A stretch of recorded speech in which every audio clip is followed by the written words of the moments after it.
I just have a few items I wanted to call your attention to over the next several months, and they really pertain to council's agenda in November. Next Thursday night, they will discuss the revocable easements that you all approved at your September meeting. Planning board unanimously approved those last week, so they're moving through the approval chain with the city council. That is on November 7th. On November 14th, there is a joint study session with the planning board and city council. Well, they will discuss whether to initiate the Area 3 planning reserve study. Basically, in summary, whether or not to include further exploration of Area 3 in this round of the comp plan update. As you're aware, 200 acres of that Area 3 planning reserve is parkland. And so we're supporting that conversation. And that's all I have. Thank you so much. The next part of the meeting is public participation. This portion of the meeting is for members of the public to communicate ideas or concerns to the board regarding parks and recreation issues for which a public hearing is not scheduled later in the meeting. The public is encouraged to comment on the need for parks and recreation programs and facilities as they perceive them. All speakers are limited to 3 minutes. Depending on the nature of your matter, you may or may not receive a response from the board after you deliver your comments. The board is always listening to and appreciative of community feedback. And Rosa, how many people do we have signed up? I have 3 people, 2 virtual, 1 in person. Okay, let's start with the folks who came in, or the person who came in person. Who do we have first? Jill Tappert. Jill, thanks for joining us. Rosa, are you ready for her to start talking, or should we give you a... Are you ready? Thank you for allowing me the opportunity to speak this evening. My name is Jill Tappert. I'm here on behalf of the Boulder Community Aquatics Coalition. We are a group of 6 teams or clubs that are in turn comprised of approximately 2,000 year-round adult and youth lap swimmers. We first presented our concerns to City Council almost exactly a year ago, expressing concern that we were short on lane space for lap swimming in the short term and then in the long term. We believe that we have been heard. We've had conversations with BPR and we are appreciative of the opportunity to have those conversations. We do want to reiterate the urgency with which we have our problems. The lane space that is not within BPR is shrinking. And we have a pressing need to solve the problem both long-term and short-term with some bridges to getting us to the long-term solution. So we just wanted to have the chance to say that again, and we'll keep saying that because some of our teams could possibly go out of business and we are nonprofits and we serve the same youth in the community that you serve. And if the lane space issue is not solved, we're in a dire situation. So just wanted to have a chance to say that to y'all. I do have a copy of the letter that we presented to City Council in October, if anyone would like a copy of that. Thank you. Would you like to give me a copy? Thank you. Do you have anything else you want to add? You've got 1 minute and 30 seconds left. That's good for now. Thank you so much for your time. Just appreciate your comments. Thank you. Thank you. Anybody else in the room?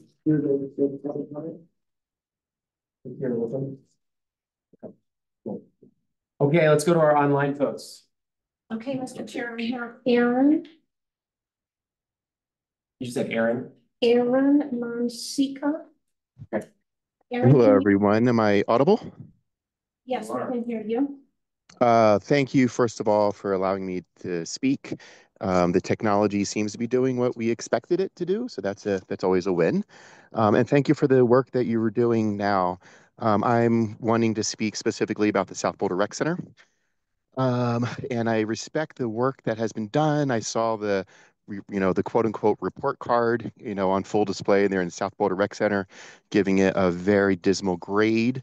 And I am speaking now to question if the study took into account the emotional, psychological effects that center has on our beloved community.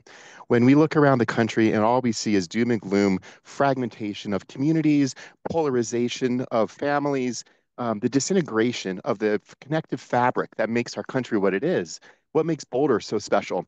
It's almost unbelievable that we're actually talking about removing a community space, a center for wellness, a center for health, a center for connectivity.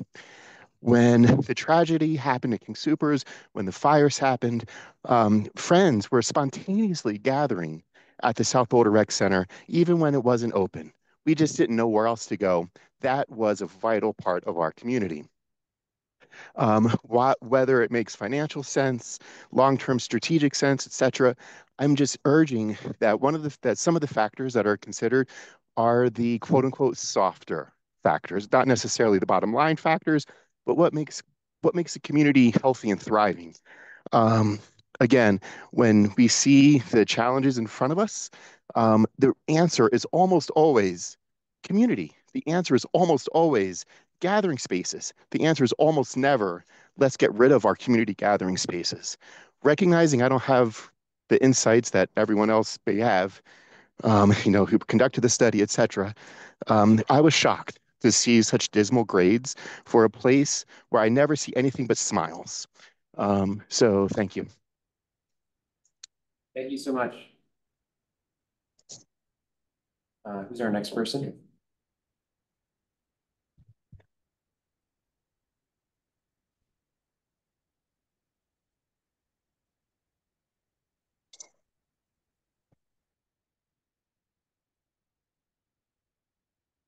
Dave? Dave, Yes, can you hear us? me? I can. Okay, great. Give us a second to get the timer up. Are you ready, Okay. Dave? Ready, set, go. Go for it. Okay. Thanks for letting me speak tonight. Thanks to the board for all the great work that you do.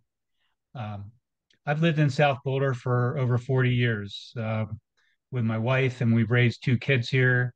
I've been a business owner in Boulder for quite a long time. Been working for a couple nonprofits in a financial capacity. I've been a coach at Fairview High School for 17 years. I've been in South Boulder for a long time. And of course, we heard a lot of rumors during COVID, and there were some systems problems at South Boulder Rec.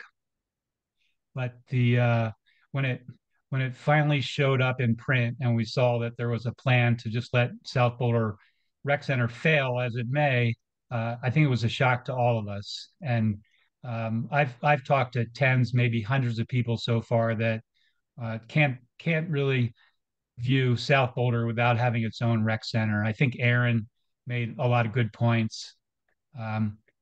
Just trying to think of an analogy. To me, it would almost be like reading a news story that New York City was deciding to shut down 33% of Central Park because one of the duck ponds became unserviceable and they didn't want to replace it. And there were some trees that were, aging out at full life. So they were just going to develop it and sell it off as low-income housing. Anyway, my point is that South Boulder Rec Center is a very important fundamental part of Boulder, and the idea of closing it to me is just a non-starter. There was a study done in 2016 that rated the quality of the building just a notch below the North Boulder Rec Center and the East. And then 5 years later, the city's decided that it's time to shut it down. I'm wondering how we got from point A to point B. I've read some other city documents that talk about how the city hasn't set aside enough money for maintenance each year, and it's sorry that it hasn't set aside 2% a year for building replacement, and it should have done that, but it hasn't. And now we're 8 years past that study that showed that the building was in good shape, and we're going to shut it down because it might need a new boiler or a new sewer line. To me, that's kind of ridiculous. The current replacement value of the South Boulder Rec Center is about 21 million. If we build a new one, it'll probably cost more than that. Why would we not put a new boiler in there or change a sewer line? The idea of closing South Boulder Rec Center makes no sense to me at all, and I'm hoping the board will take that message back to the city. Thank you very much. Thank you, Dave. Do we have anybody else signed up for public comments? Nobody, that was it. Great. So I would like to give staff an opportunity if they would like to address any of the comments that were made, if you'd like. Yeah, I'll just note that the Future of Recreation Center, Darren joined us tonight to provide a process overview on that project, and I think that'll be really helpful. We tried in different venues to clarify some of the process information, and I think that'll be really helpful for folks. And if you can't hang around for the meeting, it's recorded. You can listen later asynchronously. So Darren Wagner's the PM for that project, and I think that'll be helpful for talking about both South and Lanes. Thank you. Do members of the board have any comments or questions related to the comments or the public comment that was just shared? I had a question. Yeah, go ahead. So it seems like I've been hearing a lot, in here and also outside of people kind of comparing the quality of the services and the rec centers that are available here in Boulder to other cities nearby. And I was just wondering if we have, the figures about what type of budget allocation those bordering cities are providing to their recs, like Parks and Recs on like a per capita basis, and also the percentage of the overall city budget. I think that would be helpful because it seems like he really needs to kick in some funding here to make a difference. And it'd be helpful to know, like, not just say like, oh, they have better facilities, but know like how much money are these places allocating to their facilities. That would be helpful for me. Jackson, our Senior Manager for Business Services here, and I'll let him take that. We're happy to report back on that. As part of the 2022 BPR plan update, we had a outside consultant provide a financial analysis, often referred to as the Ballard King analysis. And that looked at it, and it's very difficult to compare apples to apples just because of the different funding sources. Boulder has a dedicated sales tax, a dedicated property tax. We do collect a higher percentage of revenue. We are happy to return back and show you that. Other thing that this will feed into is the long-term financial strategy. A lot of those investments have been made with bonds, and that's something that requires voter approval. So that is something that's being considered that you've heard about as a 2025 work plan initiative for the entire city, not just Parks and Recreation. So I would expect that Jackson is a key, he's leading one of the work streams for that project. When would it be appropriate, like based on that project timeline, for us to give an overview of the timeline? And probably January or February. Okay. And so we can revisit that report at that time, or we can email it tomorrow. It's actually online, I'm sure, with the Ballard King report that has some of those benchmarking and revenue comparisons. But I think the relevant point is around, it's all relevant, but the helpful next step will be when we talk about the long-term financial strategy and the question you posed about the level to which we're funding or not Parks and Recreation.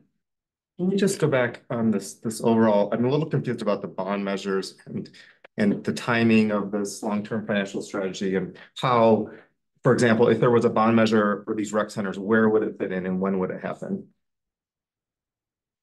To answer that, can you guys project a little bit more? It's a little bit hard to hear exact where. So I've never been told I'm not allowed a special day, and I'm super excited. Thank you, Tina. I appreciate that.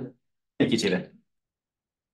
Eric, can you repeat your question? Well, just, there's been talk about bond measures floating around as a possible solution for some of these rec center issues. And I just want to know the timing of that. And I've heard that there's other bond measures possibly for other things and part of a city overall plan. Am I right? And I just want to know, I'm a little confused about the order of those measures and what the timing would be for at the soonest possibly that we could get this as a ballot measure. I think I don't want to get ahead of it, but any of the ballot strategies would align with a November election, most likely. So November of 25 or November of 26. Okay. If you think about it, there's a significant amount of community engagement that needs to be right, as well as the staff analysis, outside consultant analysis. So I think November 25 is the aggressive timeline. November of 26 would be the more conservative timeline.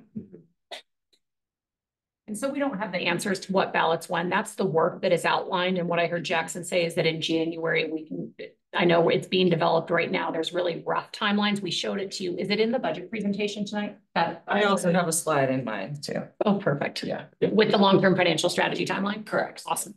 So you'll see some of that timeline. Thanks for clarifying, because it's just a little. Lots of acronyms and projects. Yeah.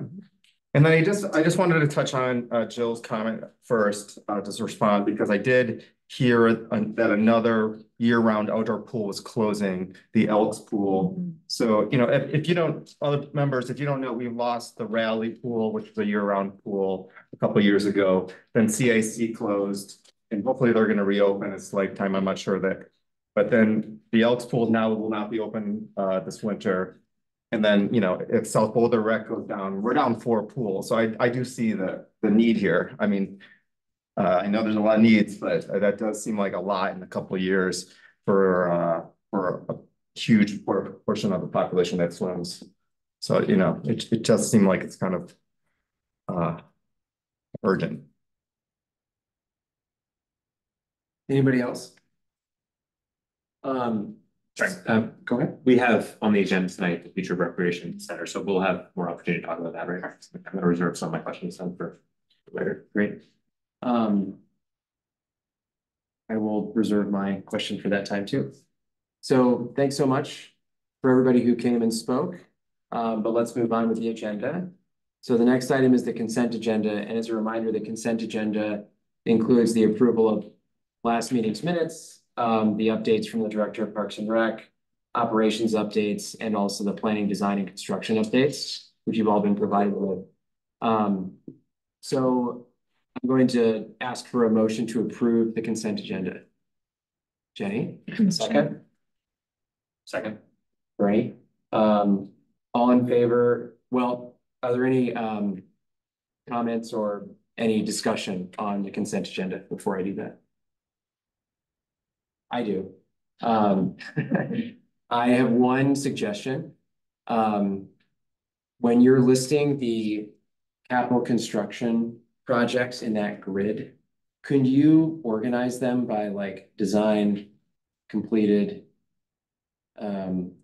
planning, just so they're like actually organized in a way that's in the same category? Now they're kind of jumbled. I think that would just be easier to track. Thank you so much, Mark. Okay. Any other comments or discussion on the consent agenda? Okay. All in favor of approving the consent agenda, say aye. Aye. Aye. All opposed?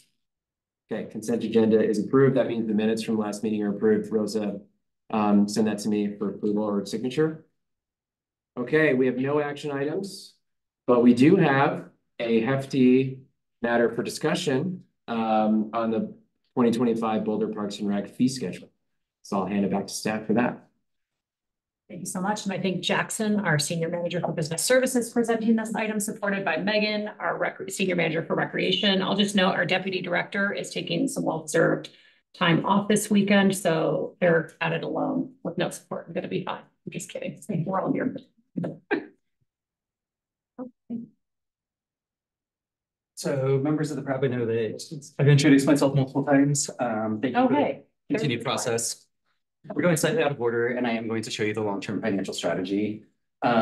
Basically, we're at the center point, the second red dot, and that was with the adoption of the budget, which you saw in your consent item. The two work streams that are really going to take a while are the comprehensive fee study and the financial analysis, which are the gray and the yellow boxes. And then that really informs the ballot strategy in the bottom right-hand corner. There aren't any dates on this aside from the approval of the 2025 budget, just depending on how long that takes. So I did want to pivot and just provide you that little bit of analysis here. It's not included directly as one of the slides in your packet tonight, but Darren will have it. So just wanted to jump to that real quick. All right, I get to go back to the top of the presentation. In the meantime, Stacy is handing out both the select pages from the packet as well as the presentation. We do have some small numbers, and with this, there are some red line fee changes that we wanted to highlight, which is why a document in front of you we thought might be a little bit easier. In your consent item, you did hear that the 2025 budget was approved by City Council last week, 2 weeks ago. I'm losing track of time, but basically just wanted to highlight that. And within the 2025 budget, we've included a $500,000 placeholder for anticipated fee increases in 2025. So that's why we're talking through the fee schedule tonight. And I really wanted to set the context once again. The next several slides you have seen before, we have updated them. But really our guiding document when we talk about fees is the 2022 BPR. This was approved by the CRAB, City Council, as well as the Planning Board, and it really identified 6 key themes, and within that, financial sustainability was one of the themes. It clearly states within the plan that we need to balance our service demands with our available resources, and then continually seek additional funding. Last year, the CRAB approved a fee policy, and this really identified with 3 of the goals and initiatives that were identified within the BPR plan. And was a huge step forward to providing some additional transparency and consistency in how we go about setting our fees. You will recognize these 2 graphs. We talked through community recreation is something where the community benefits, and that has a lesser cost and is funded primarily with taxes. On the far right-hand side, we have something where the individual benefits, and that's where we have user fees as far as who's paid. In the middle is what a lot of our programming focuses on, and that's general recreation. This is often a blend of both taxes and user fees because there's benefit for both the community as well as the individual participating. Also within the fee policy, we had 10 different program types. These are listed on the screen. The 3 that we're really focused on tonight are the top 3. That's facility entry, the golf course, and rentals. You will see that special events and commercial use were delayed for planned implementation with the 2026 fee setting, and that's basically due to a larger staff project that's underway currently. We do have alternative mechanisms in place for other aspects of setting fees. An example of the service delivery model, we do evaluate quarterly or annually, depending on the program, as new recreation programming is implemented, closed out at the end of its life cycle, or we're evaluating the competitiveness in the market. Contracted programming goes through part of a contract negotiation process. And then there are certain areas where we will just never have fee setting because of the emphasis and importance of community recreation and access to parkland. There are some folks in this room who were not part of this process last year. Would you just give us some examples of what's community and what's individual? Yes. I will go back here. I am going to focus on some very broad examples. We have a sweetheart dance where members of the community can come in and be in a recreation center. Parents and children are together. That's something that we would focus on much more as a community benefit. Our YSI programming, where we go out to manufactured home sites, is very much a community benefit program. We are providing services in the community to low-income residents, which are a identified population within the 2022 plan. On the other end, individual, you can think of something as a boat on the reservoir. That is something that you have to own a boat. You aren't really interacting with other individuals. Other exclusive activities would be any of our competitive aspect programming. So more of that advanced skill set with any of the recreation programs, or something like the golf course, being on the golf course and playing a round of golf. Thank you. We do have examples from last year's memo. We can share that after the fact, but it really walks through every one of these. Okay, this chart really identifies revenues and expenses. The far right-hand column for 2024 is updated through Q3, so the end of September. And this really just highlights that the Recreation Activity Fund is a quasi-enterprise fund, but we do have to balance revenues and expenses every year. We are currently trending where we would expect, primarily due to an ongoing subsidy provided by the 0.25 cent sales tax fund, where the department has chosen to supplement the general fund subsidy to provide additional subsidy to those community benefit programs. This slide has been updated since last month as well. It really focuses on the recovery from 2019 through 2024. In the far right-hand column, you'll see that every area that we are tracking has had double-digit growth between 2023 and 24. Just to the left of that is from 19 through 24. You can see that we have had growth across the board with everywhere except for the recreation centers. Based on current trends and visitation, we do expect that to essentially be even by the end of the year. And everywhere else we have seen growth. Outdoor pools is significantly higher just because in 2019, Scott Carpenter Pool was closed and Spruce was our only outdoor pool that was open that season. This graph you saw last month as well, it's been updated to reflect our trends. The red line shows earned revenue through September of 2024. This really just identifies that we have some seasonality in our revenue collection, and we're exactly where we would expect to be at this time of year. So I'm going to move forward to the fee policy direction. Within the fee policy, there is different things that we need to consider when fee setting. One is the level of community benefit. So Bernie, thank you for your question. That was perfect. Another is supply and demand. Are we seeing that our classes, programs, facilities are at capacity, or do we have significant or minimal enrollments that are causing supply and demand imbalance? We do market rate comparisons, so we often look at our benchmark communities in the Front Range, just recognizing that that is our primary market. Within that, we also look at other nonprofits and government agencies. So BVSD, CU are some examples. As I mentioned earlier, we do have difficulties doing apples to apples comparisons just because of the funding models and mechanisms by different agencies. Within the fee policy, we do have residency and non-residency priority. Residents are paying more in sales tax and more in property tax, which goes to fund a lot of our programming that we've historically provided discounting for residents. And then the rest of these, I think, really just align with what you've heard about the 2022 BPR plan. Age-based discounts focusing on populations and communities that benefit the most from community recreation. We do have definitions that were included in your packet of what the direct costs are. This is really the direct cost for providing services. It's something that you can relate to a person being at that facility or supporting it through materials and supplies. And then indirect are all of the ancillary benefits. I don't do any programming to the benefit of everyone in the community, but there is staff time that goes into helping administer our department funds, our HR resources, our IT resources, as well as the attorney's office. So with 2025, we had really focused on the direction from the fee policy, given that that was adopted by PRAB. And then as we looked to update our fees, to basically close that $500,000 placeholder that we put into the budget. We also looked at our historical price increases. We delayed this process this year to really look at that summer recovery period. Seeing those double-digit growths was very impressive. And with recreation being a volume-based business, it makes sense to delay the process a little bit to observe that recovery. The more people that participate, we are able to spread those expenses across the board. So there's less of an impact on the individual user. We have identified that without additional subsidy, we will continue to focus on the priority areas. That's the youth, seniors, people with disabilities, and low incomes. We are supplementing that funding that we receive from the general fund with the 0.25 cent sales tax fund to really ensure that that's accessible. Finally, we really want to promote memberships as the best value for individuals. We identify this as seeing repeat customers, daily drop-in users pay more due to the flexibility. We're hoping to minimize some of the options within our overall fee schedule.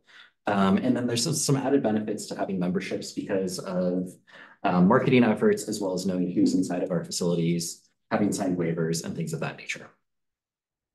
I will pause there. I've done a lot of talking. Are there any questions?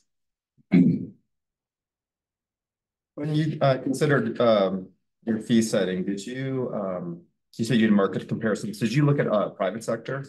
We do look at private sector. I think it really depends on the program or the facility that we're looking at and what the best market comparison is. Okay. In some instances, it is the private sector. I think because we focus on community recreation, we focus more on the municipalities that provide similar services. Okay. But if it is a very specialized program, we would look at the private sector. And then second question, on cost recovery, are there goals, the department goals for cost recovery that I haven't missed someplace? Are they in the EB2 plan or? They are in the fee policy from last year. And if you flip back to the community benefit, the numbers are in that slide. Just, and it's in the policy, but you can, oh, they're not. I'm sorry. Oh yeah, they are in this green bar. Green bar, we have a general range. Okay. On page 27 of the packet, it starts out. And Bernie, we do have more examples in here as far as the types of services. But we've basically done it in 10% increments. I got it.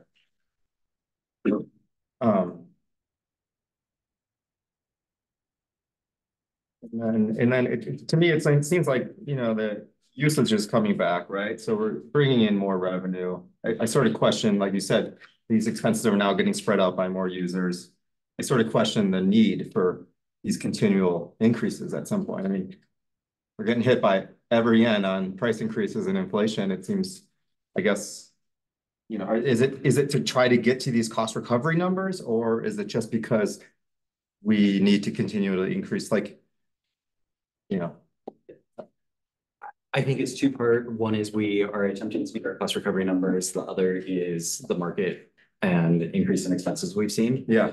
I will give you lifeguarding as an example. We are now paying 75% more than we did in 2019 on an hourly rate for a lifeguard.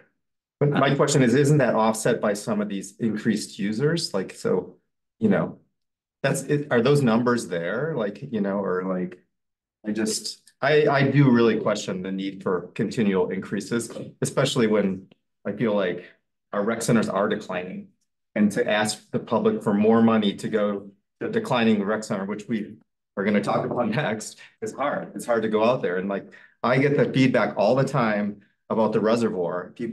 There's nobody in Boulder that likes to pay to go to the reservoir, except for if you're a boater, right? But, you know, to me, that's a community park and space. And like, you should be, you know, you don't pay to go to the beach, and in most coastal cities, you know. So I don't know. I am very, I've heard a lot about the fees from other people, and I'm just trying to translate that here.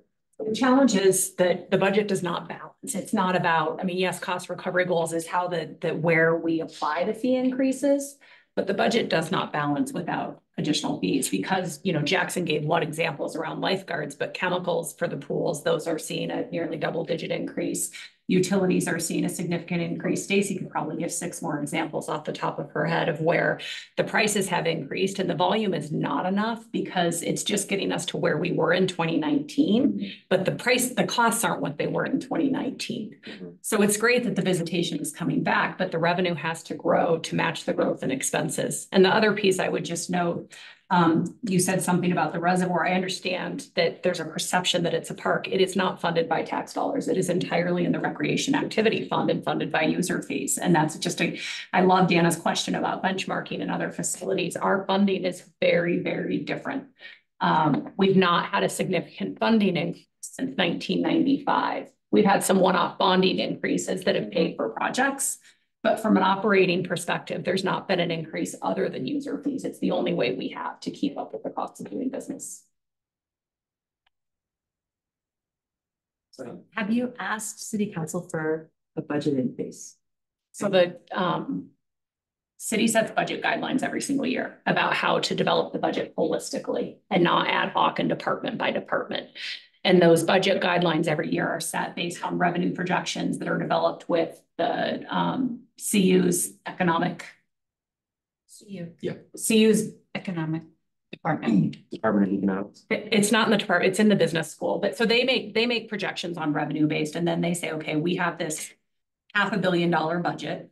To balance it and synthesize it citywide, here are the guidelines. And we do submit budget requests. They get synthesized. And the city manager develops a budget. And so when we do ask for funding where we can. And so, but as far as large scale, like asking for additional money, that's this long-term financial strategy. I'm very glad that conversation is happening. I think that's the window to talk about if the community's interested in additional funding for parks and recreation, or on the other hand, if there are trade-offs, if there are services it thinks we should stop doing to provide others. In looking at the fee structures, are you taking into account what might be then a reduction in usage because the fees are going up? Like, are we canceling ourselves out? That's something that we consider. Okay. We do our best to forecast what we expect usage to be, looking at historical trends.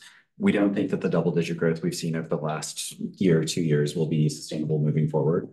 And there is some attrition that occurs as we do price increases.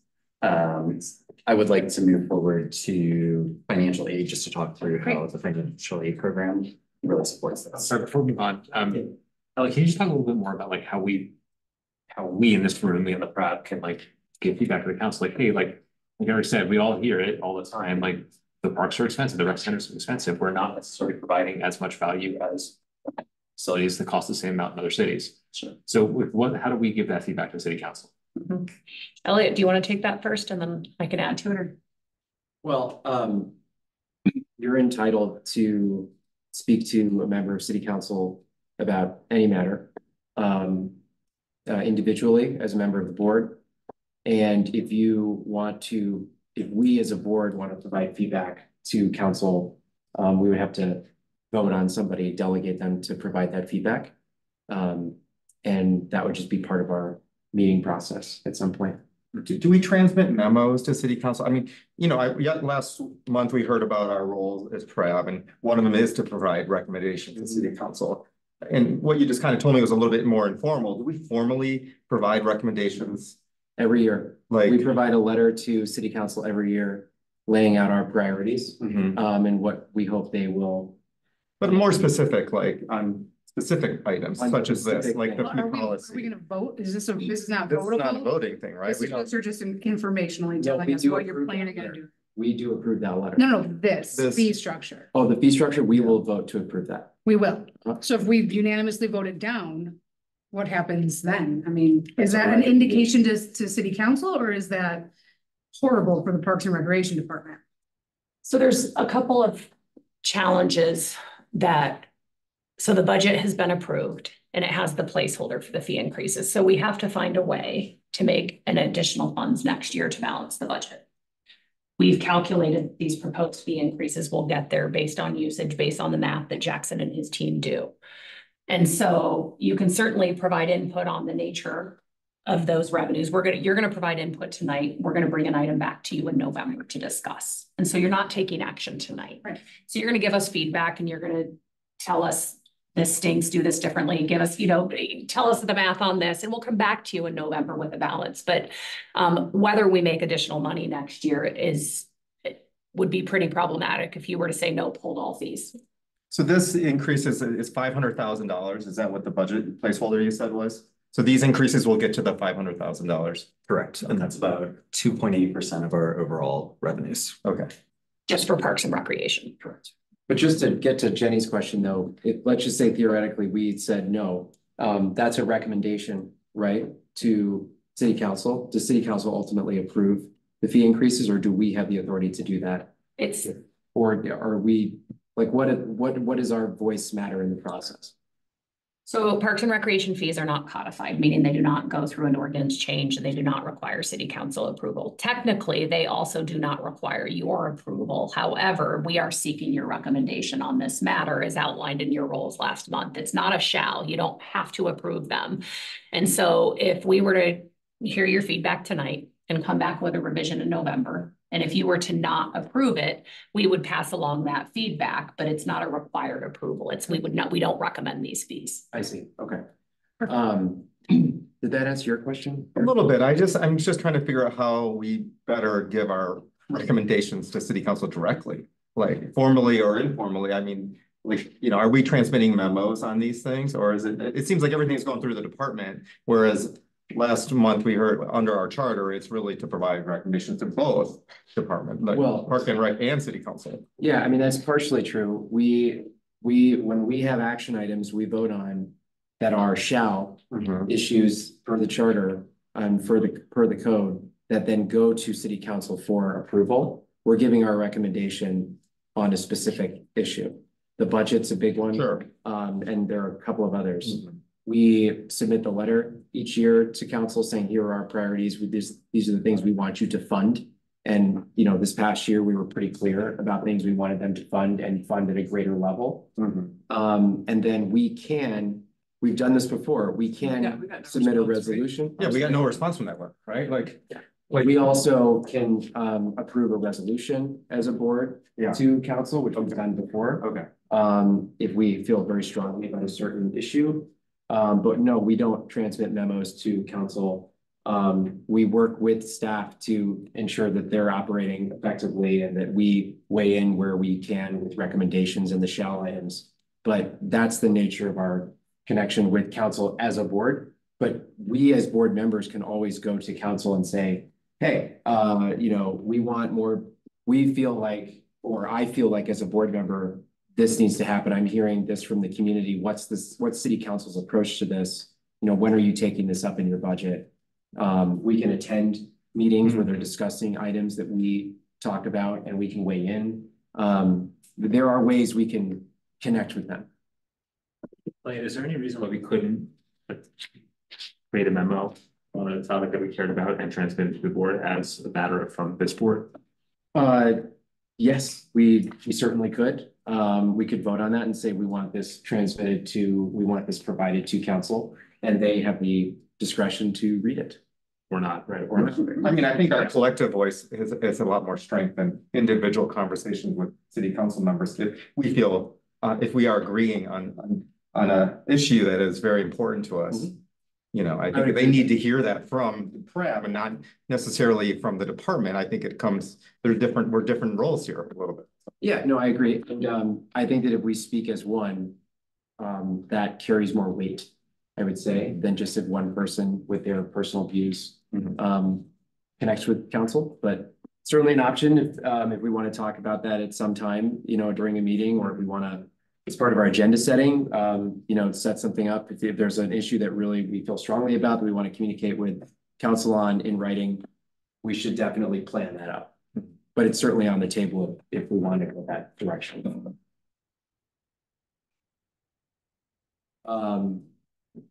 Any other comments, questions? Okay, thank you for the questions. Yes. And before we move on, Jackson, did you have anything to add to that? I think the only additional thing was Eric on your response to the question about the reservoir. We will be doing a reservoir business plan that will return back to the PRAB next year. I think I'm the point person on that, so I'm interested in. Okay, you'll hear more about that. So I promised I would talk about financial aid. Financial aid is something that the department offers in order to encourage accessibility and that community recreation. In 2024, we changed the eligibility to increase from 50% of area of median income AMI to 60% to align with other city departments and agencies in Boulder County. Through the midpoint of the year, we were at 3,855 enrollments. This is a growth of 12% over last year, 49% since 2019. And we have seen increases with visitation, and now 17% of all visitation is from a financial aid participant. That is just one way to access our facilities. On top of accessing the facilities, we do provide a $400 annual financial assistance-ship, basically a scholarship to participate in programs. Youth are eligible for the Play Pass, which is administered by Play Boulder. Seniors do have access to third. That's a separate process. That's a separate process and a separate entity. You are correct. Seniors can rely on third-party memberships through their supplemental insurance.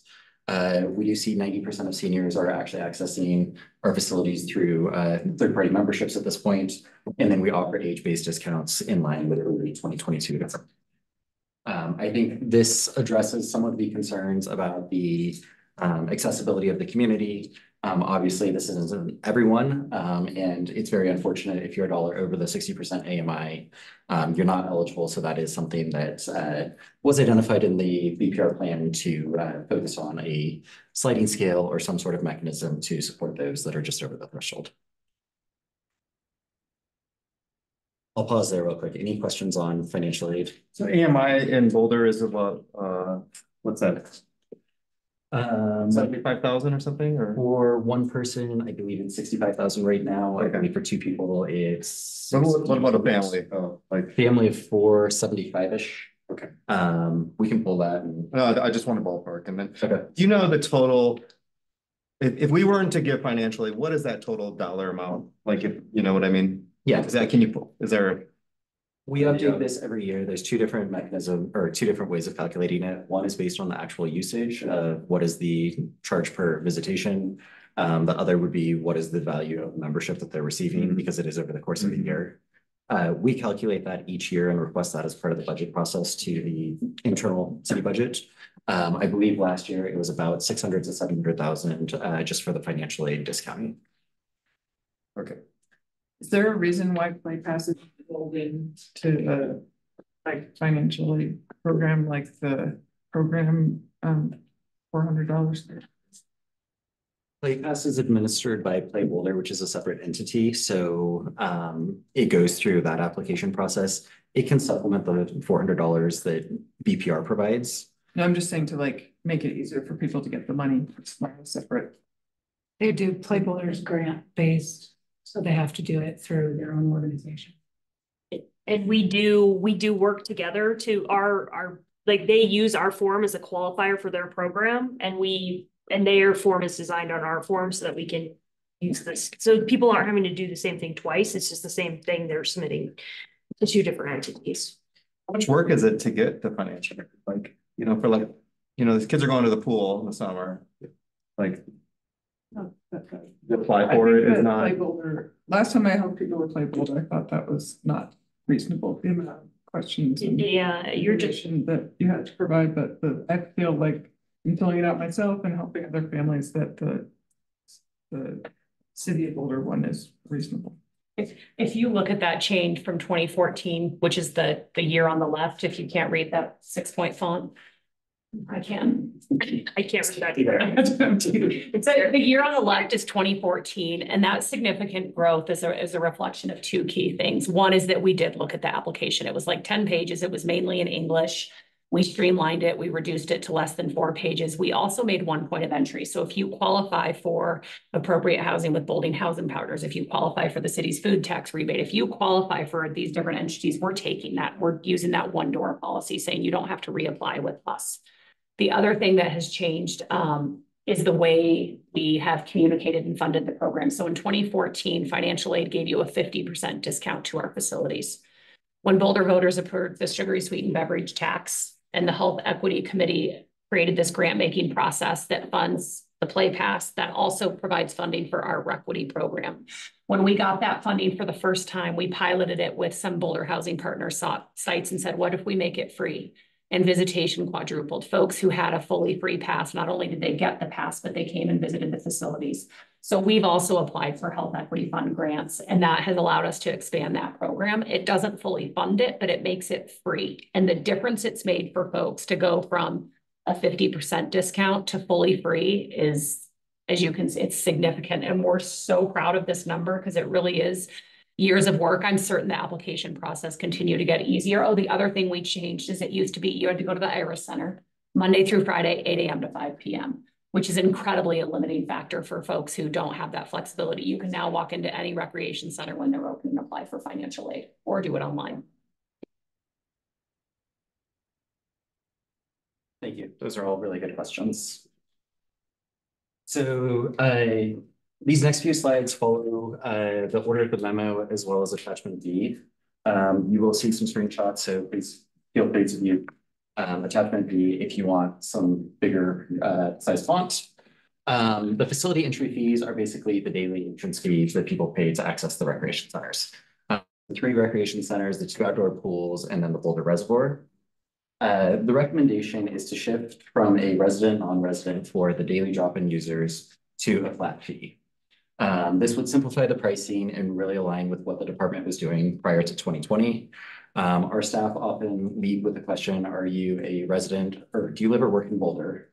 Which obviously creates some sample bias, but then also having 2 different fees creates some confusion on both the staff side as well as the public side. We do see some benefits of this, of driving more individuals to a membership. With a membership, we can do increased marketing, as well as increased safety efforts of knowing who is in our building, because we do have information on that person, contact information, date of birth, et cetera. Within the proposal, we would maintain the discounts for youth and seniors, really aligning with the department plan guidance. And as I mentioned, this would really encourage more memberships. For our recreation centers, 89% currently access the facility using a pass. That this would really only impact about 11% of the population who are paying a daily drop-in currently, and we hope would change behavior to buy a pass of some sort. I will pause here and see if there's any questions. Anybody have a question before I go? Okay, so Are we prompting or planning to prompt people when they pay these daily fees? Say, hey, we offer this annual pass that could save you, whatever percent. Or do we have like marketing signs that are at our facilities that promote passes? Yes, yeah, I'll take this one. So I mean, really with someone who's paying a daily drop-in, what we actually hope to kind of get them to is that 10 punch pass, because it doesn't expire. And if they really aren't using it that often, it's a really great deal. And that gets them at least that first discount and for us to have their information. It's a hard sell for someone who wants to come in one time to do an annual pass or a monthly, but that 10 punch pass not expiring really helps create that bridge to access. And then our hope through our marketing materials and everything, while everything is advertised at the front desks, we do have posters that say the different options by age group and everything else. We want to hopefully build that community, and the people who are coming in for the 10 punch passes, once they realize, oh, I am using it more often, like that's more the folks that might be in a monthly or an annual in the future is our hope. But we try to target some of our marketing and advertisements that way rather than, it's a hard sell. Like I'm coming in one time, not going to get an annual, but that 10 punch not expiring is why we'd really love to encourage that. Okay. Kelly, I'll just add on to that. We don't collect email addresses for the daily users. That's at the 10 punch level. So as soon as we collect that email address, we can now encourage them based on their usage. Oh, you were here 6 times last month. You'd actually be saving money if you bought a monthly pass. So that's one of the desired reasons to move in that direction. Okay, great. Do you also do the same type of communications to say financial aid exists if you were in blah, blah, blah? Is that included as well? We don't have any demographic data or household income data that would really inform it to them. But as soon as someone is in our marketing list, they do receive information every 2 weeks that would include, here's our financial aid program. PlayPass is doing a call for new applications. So indirectly, yes, they would receive it. And right now, like the rec guide, like the New Year's promo, anytime we do advertise memberships, we also advertise the financial aid program. So they do go pair and pair when we advertise. What about, isn't there a family membership? So that's in the membership. So next slide. For the daily drop-in, we do offer a group daily. That's 4 entries. So it can be any 4 combinations. We just have a maximum of 2 adults. We see that this is parent and 3 kids. It's a parent and the neighbor's kids. Any combination that we refer to it as the group daily or the 4-pack. Thanks. Is this I don't know the history of the increases, for the last 5-10 years, but how does it track compared to the CPI? This is a 20% increase in one, so it's like, how does that track? Does it track compared to CPI at all? Or that was my first question. Second question is, have we ever just considered keeping the resident, non-resident and raising the non-resident rates? Because, the Carpenter's pretty crowded on the weekends, To answer the first question, Yeah. CPI, I would need to go back and double check that. I believe that we are raising rates slightly higher than CPI just because of the cost of labor and the cost of chemicals being our 2 biggest drivers. They're growing above CPI. Correct. So maybe we can do a look back that shows CPI cost escalation, like where expenses have grown, and then to your point, fees. Yeah. We can maybe bring that back in November. Is that feasible? Okay. And then the second part of your question about charging non-residents more, we did look at the data, and we actually have the majority of residents accessing the 3 indoor rec centers and the 2 outdoor pools. The only spot where we have a majority non-residents is Boulder Reservoir.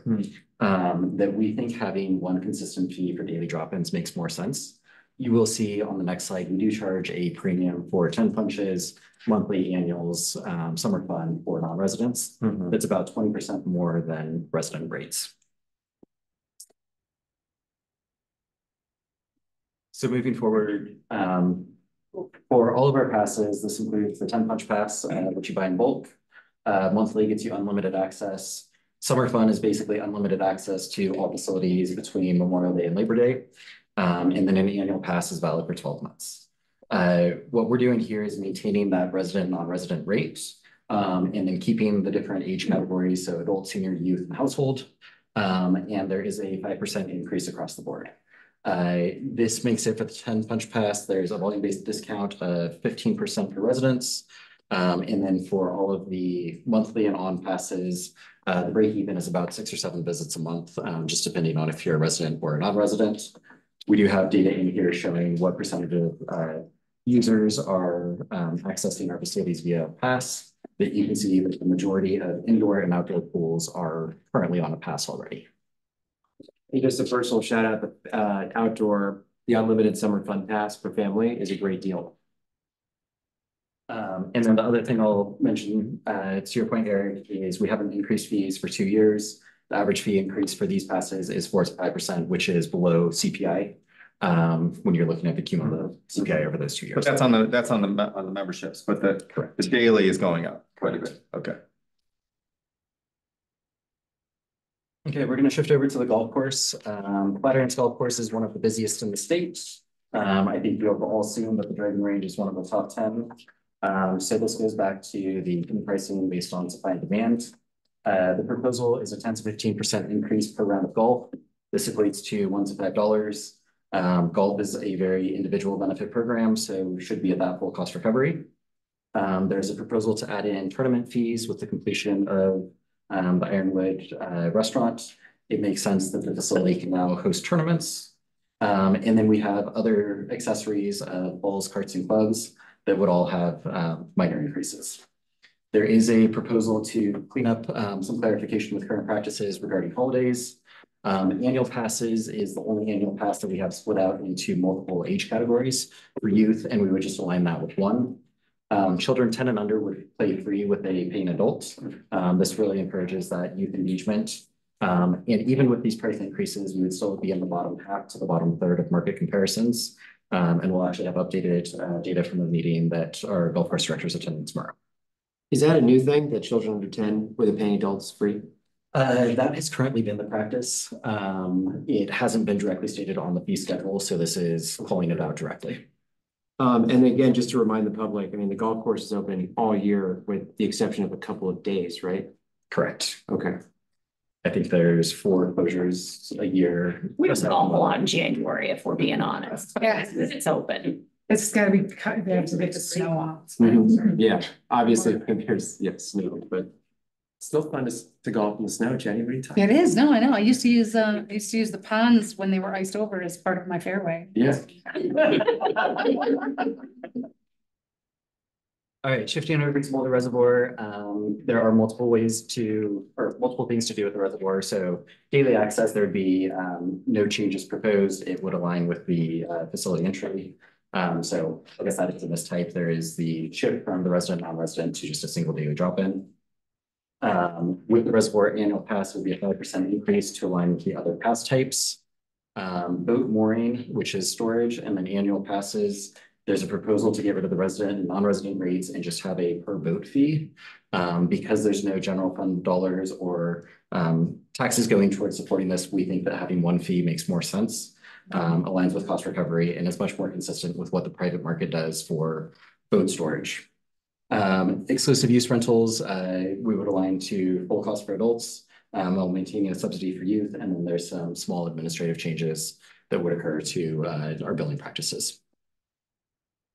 Elliot?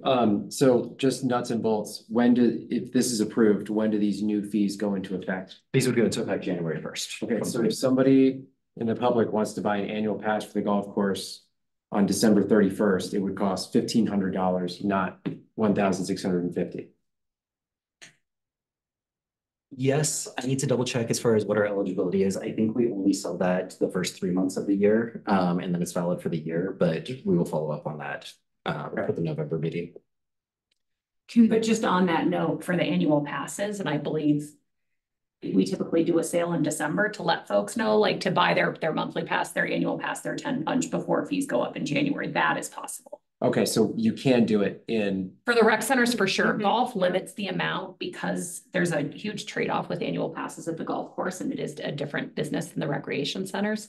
There's a limit, and to Jackson's point, they may not be up for sale year round. Okay, could you clarify that at our next meeting, or maybe follow up with me by email? Absolutely. It'd be helpful to know. Thanks. If you're moving away from this resident, non-resident division, why is it maintained for the small watercraft? That goes back to supply and demand. What we saw is we increased the number of permits in 2021 in response to COVID and the number of people that had gone out and bought stand-up paddleboards. We are not selling out of small craft permits, whereas we are selling out of our motorboat permits. There's also just a added community benefit associated with paddleboarding. You're on the water, there's more interaction with others. It's a group activity. I think that you would go out there with friends. There's that direct interaction. What are the expenses with the small watercraft? Small watercraft is really the ANS program, so aquatic nuisance species, verifying the craft doesn't have any algae, contaminants, debris on it when it comes in, and then also when exiting the reservoir. And lake patrol. So lake patrol, when we have wind events or weather events at the reservoir, it is the small craft who need support. Okay, lake patrol, okay. And obviously the rest of the amenities, Yeah. the bathrooms and the gate and operating the facility. Right. We did recently get a letter from a paddleboard enthusiast. How does the small craft fee compare to other reservoir events? I think when we look at the market, most other reservoirs allow for daily entrances.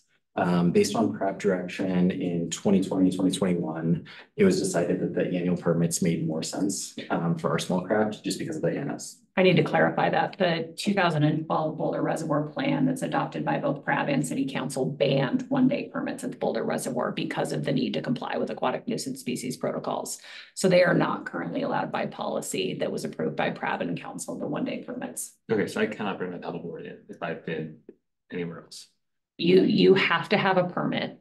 You have to first have a permit. Once you have a permit, every time you come in, you are to go to the decontamination station and have your paddleboard inspected. I think they don't have that in Walmart. Right. And those permits are sold February till basically Memorial Day weekend. Once we shift to operations, we stop selling the permits that they do need to be bought prior to the summer season. Okay. And I think I heard you say that we're not personally selling out of small craft permits, right? Correct.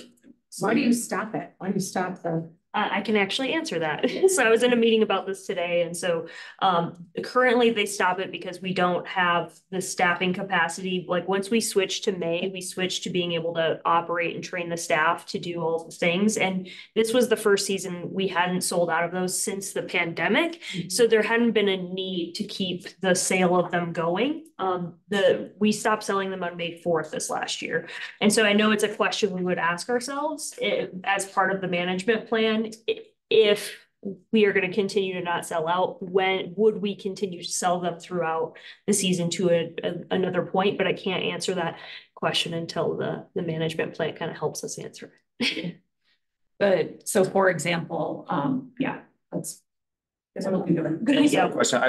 This is the first I've ever heard of like needing a permit to use an inflatable stuff. I don't know, is that common? Because I mean, I own one of these. I've never had, and no one's ever checked me for an ANS, any lake I've ever been to in the Midwest, you know, or around the world with this thing. Because you have an inflatable? Because Yeah. we don't know it's in your car. It's just like, I mean, is this a real issue? I mean, we're already charging a gate fee, and then now you're saying that you got to charge another fee to use your stand-up paddleboard. I just think this is an accessibility issue more, so that we're really making it hard for people to get out on the water here. I'm going to take that one. Yeah. I would love to make it easier. The challenge is, so if you've heard of quagga mussels, they're all over Lake Powell, and they have now been found on some of the waters on the western boundary of Colorado. If they were to get into the Boulder Reservoir, it would cost millions of dollars every year in cost to the infrastructure. So the Boulder Reservoir is first and foremost water storage. And that is always the first guiding principle when operating decisions are made there. So here, Union Reservoir is not domestic water storage, and it does not subject to the same protocols. Our protocols are really strict. Stanley Lake has banned all boating for this reason. They just said we're not. But Stanley Lake is water storage for Thornton, Westminster, North Glen, and they said no boating. They do allow stand-up paddles. They have 4 decontamination stations. They're taking it so seriously. So for the West, where water is so scarce, and so it is required.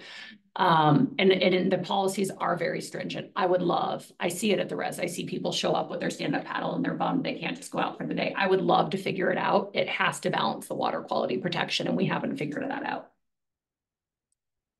We do sell about 2,200 permits a year, so Mhm. there is significant desire and interest. But I understand your point. What about like making, I feel like that the rental fees for the stand-up paddle boards are not affordable to go with like a family. So what if you make that significantly cheaper so that the people who don't come in time to get a permit or can't afford to pay this daily entry fee can easily. That would require a funding source, and we don't have additional funding to add services like that. And it's also provided by a concessionaire, right? So that's one of the businesses the city. So we've talked about actually as part of the long-term financial strategy, what businesses have we gotten out of in the last 20 years as a result of just challenges of balancing increases in expenses. We don't provide the boat rental service anymore. It's a concessionaire. And there would have to be a funding source if you were to ask them to provide their services at a discount.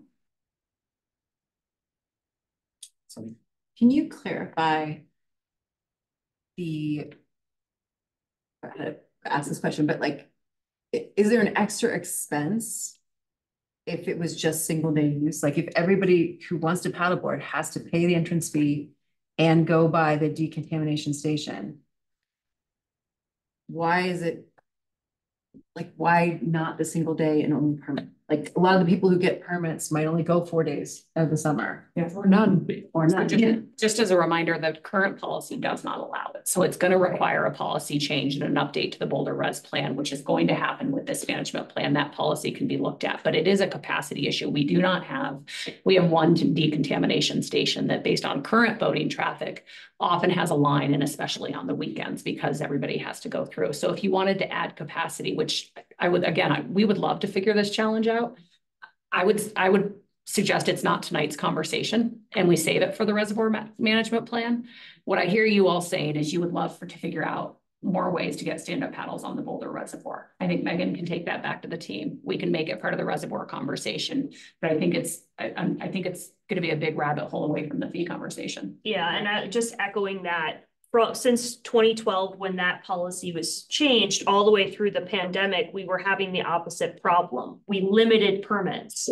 This was the first year we didn't limit permits. So this is a new need, right? Because before we would have been turning away people who had a permit for the whole season to let someone who maybe was here for a day. Right. And that wouldn't have been our priority at the time. But again, I'll bring that to the team and make sure it's part of the management plan. And I just, not to beat a dead horse, but like we here in the Prab have been hearing a lot about like really big problems, like, the rec center's falling down. Like we don't have any tennis courts and it's our fault, right? I want to go paddleboarding seems like something that we can figure it out, right? It seems like a achievable challenge. I think there's a lot of Water quality is the tricky part. So it's figuring out, again, Westminster invested and spent, I think they built 4 decontamination stations so that they can handle whoever showed up. So I know it's one of the policy questions to be addressed during the reservoir management plan process. It's not just a matter of flipping a switch and turning it on. The protections have to be there. Well, we have ANS in the reservoir already. Is that right? We have zebra mussels. Yep. And No, we have milfoil, right? Okay. And so what are they? Are they finding this? I mean, are we assessing like what are they finding when they're brushing the boats down and they're like, are they seeing these things traveling along? I hear a lot of interest in the Boulder Reservoir. We can continue on the conversation. I'm concerned about time. Fair enough. And we are going to be talking to you in 2025 about the reservoir management plan. And so again, it's to you, it's your agenda. If you want me to continue answering questions, I will. I think we're on topic. Okay. You all can vote to continue. I'm not trying to stonewall the conversation. I mean, I think it's relevant because we're talking about Boulder Reservoir fees, and I think that this is an issue. I think that we're a little overregulated here, in my opinion. Like, I think it's really hard to use the reservoir. And I think that it's, I don't think the public knows that it's not a park. It's not funded like a park. I think they see it as an amenity. I mean, we're including it as a rec center. We see it, sometimes we treat it the same as a park, but then we're trying to say, well, it's not the same because we're costing different things for it. So, I mean, I hear a lot of feedback from people, and that's kind of my role here. I feel like I was put on this board to give feedback that I'm hearing from the community, and that's, so I'm happy to table this and move on. Here's what I would suggest. So this is a meeting where we're giving feedback to staff about this fee policy. I think staff has received our feedback that we're questioning some of the basis for the reservoir fees, especially around the costs associated with ANS prevention and others. And perhaps at the next meeting, we can address those concerns. How does that sound? Good. Cool. Perfect. I'm gonna move on. Other changes is really just the catch-all for all of the other changes. We had some minor rental fee changes. You'll see these for park shelter fees, as well as adding an hourly rate for the Belmont Farmhouse. We've cleaned up some general terms. It's really just consistency in definitions, rates, and current practices.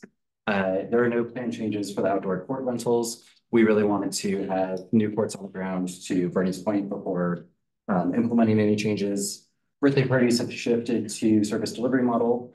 And then there's certain fees that we did major updates to in 24 that we're just going to table until 2026 to really observe that recovery. With most of our fees, we really do try and stick on a biannual basis, but this lets us have some on years and off years for the different types of fees, so we aren't hitting everyone all at once. So I'm sure there's some questions on engagement strategy. We really have identified there will be a emphasis on printed materials, digital materials, one-on-one communications with impacted users. To Ali and Megan's point, there will be a winter sale. I believe we're planning to kick this off on December 4th or December 11th to really give some advance notice for people to buy at the current rates before fees increase. The emphasis of that will be focusing on the drop-in conversion to punch passes. Those punch passes do not expire and are that 20% discount currently. The marketing sale may be slightly more of a discount. And then staff engagement, we do want to have our front desk staff ready to answer those questions when someone walks into the rec center, to share the financial aid program, to let them know based on their visitation what pass makes the most sense for them, whether that's paying a daily drop-in because they're a visitor in town, or if they're planning to come every Wednesday for pickup basketball. We can accommodate all of that. Talking about next steps, the purpose of tonight is really to hear your questions. I know I've got 2 note takers next to me, and we will follow up on all of this next month. If there is any additional information you're seeking or other feedback that you have, we are very open to it. I recognize that this is a volunteer position. You didn't get in the business to increase fees, and I don't think any of us did either. It's just us balancing our budgets. We will return next month with any responses to the questions that you do have. I'm not committing to following up on absolutely everything. There's certain things that may need to table to future items that the PRAB is working on or we'll hear about early next year. But we will address all of your concerns regarding fees. We will be asking you to take an action item on it. This is the PRAB's recommendation for the fee schedule. And then, as Ali mentioned, these fees aren't codified, so they will go through a process called the city manager rule. There's public noticing that occurs in the daily camera. I know that it seems antiquated, but it also goes out to our user base for awareness. And then our desire would be to implement fees on January 1st of 2025. All of this does feed into the long-term financial strategies was mentioned earlier. I'm not going to belabor that anymore. So with that, that's the end of our presentation. If there are any questions, feedback, or other stuff you want to see next month. Great. In the interest of time, I'm going to short circuit this portion of the presentation. Really thought that was a good discussion. Appreciate all your questions. Those were all, in my view, relevant. But with Ali's reminder, you know, in the interest of time, we probably should move on to the next presentation, especially with some folks in the audience here who are here to listen to that portion of the meeting. So let's transition to that. Thanks so much, Jackson, for, as always, your very thorough presentations. Thank you.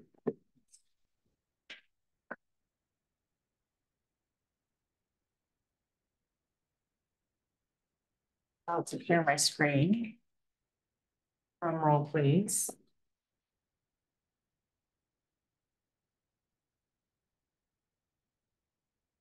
Thank you. All right. Hi, good evening. Thank you so much for having me. I'm Darren Wagner, Senior Landscape Architect and Project Manager for this phase one of understanding the future of our recreation centers. I'd like to see this as an opportunity tonight to make sure that we're all clear about the process, the outcomes, and why we're doing this in the first place. And also invite suggestions on how to make this process better as we move forward. So I'm going to go through some basic teaming just so you understand kind of how we're approaching this internally and externally. And then spend some time on that purpose and need, again, to sort of give that background information that's available to us now. And then walk us through what the process looks like and next steps. And then conclude with some opportunities for questions. But as before, I'm also open to questions as they emerge. So I would like to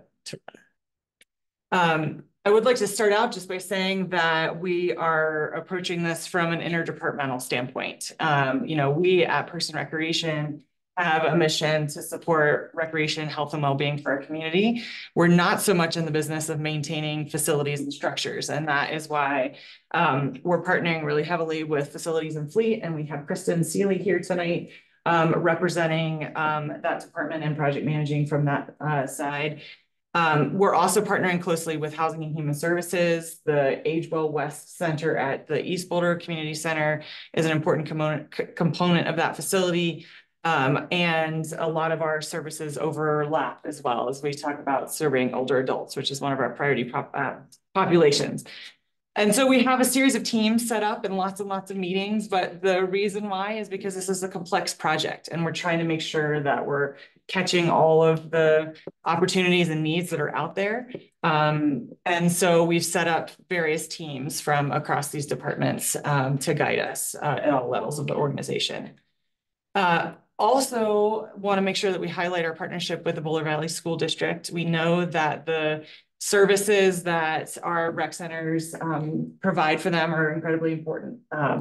And so we are working with them specifically around aquatics to understand what the demand for pool lanes look like from their side so that we can move forward together and plan in collaboration. We have an amazing consultant team on board, and in large part, thank you to Kristen and Facilities for leading this process. At this stage, in this first phase of looking across the system of rec centers, we're really focusing on our work with Perkins and Will. They're the prime consultants from an architecture standpoint, but we're also working closely with Ballard King. You heard Jackson mention them, so they have a really strong foundational knowledge about our system and what that looks like. As well as Councilman Hunsaker from Aquatics, another really well-known consultant and experts in aquatics in the region. So really strong team. These other subs will come online once we start talking about the renovations at East. And so we're lucky to have such expertise. In terms of the project purpose and need, why are we doing this? I want to spend some time first starting out by saying that we, again, are in the business of promoting health and well-being. And these rec centers as a system across our city are absolutely vital to what we do. And we recognize that, and I appreciate the comments in public comment earlier about the social factors and the social benefits that come with these gathering spaces. And so we look at health from that total perspective, that it's not just physical health that we're providing, it really is around this broader set of community values. And these are themes that have emerged over years of decades of engagement with the community that really emphasize that the role of these recreation centers is, again, not just about physical health, that it provides everything from lifelong wellness, whether it's from youth to older adults, as well as universal access and recreation for people with disabilities. We also know that equity and affordability is really central to how the city runs its process. You just heard a good discussion about discounted fees and what that looks like. And we're also guided by citywide framework around sustainability and resilience. And so that plays in, especially when we start talking about what the renovations at East are going to start looking like. And that'll come online here soon. We're also, just to say the obvious, but this good governance piece is important as well. It's central to the citywide framework, but it's important for us now that we are able to recognize that, for example, we have not programmed maintenance at the levels that it needed to be in the past. We want to make sure that we're sort of doing what we can as we look forward to plan for a future where we can budget accordingly. Again, you've heard this many, many times, but these are the priority populations too, that within all of those values that we really try and think about the recreation services that specifically serve these audiences. And so as we think about moving through this process, you'll see ways that we're trying to be intentional about specifically engaging these communities in understanding their voices and elevating those in the conversation. So, you know, it's also, you know, again, maybe obvious, but also helpful to remember that it's not just about cardio equipment and weights, but there are so many other recreation activities that happen in these recreation centers. And so part of what we're trying to understand at this point is what of all the things that you could possibly do at a rec center, what activities are most important to the community across the city so that we can accommodate those as we think about the future. Part of the conversation too is that, you know, we do compare ourselves and explore what other peer agencies are doing for a reason, because we need to understand what are these emerging trends and how are they being addressed in other communities, whether it's esports or indoor tracks or competition facilities or field houses.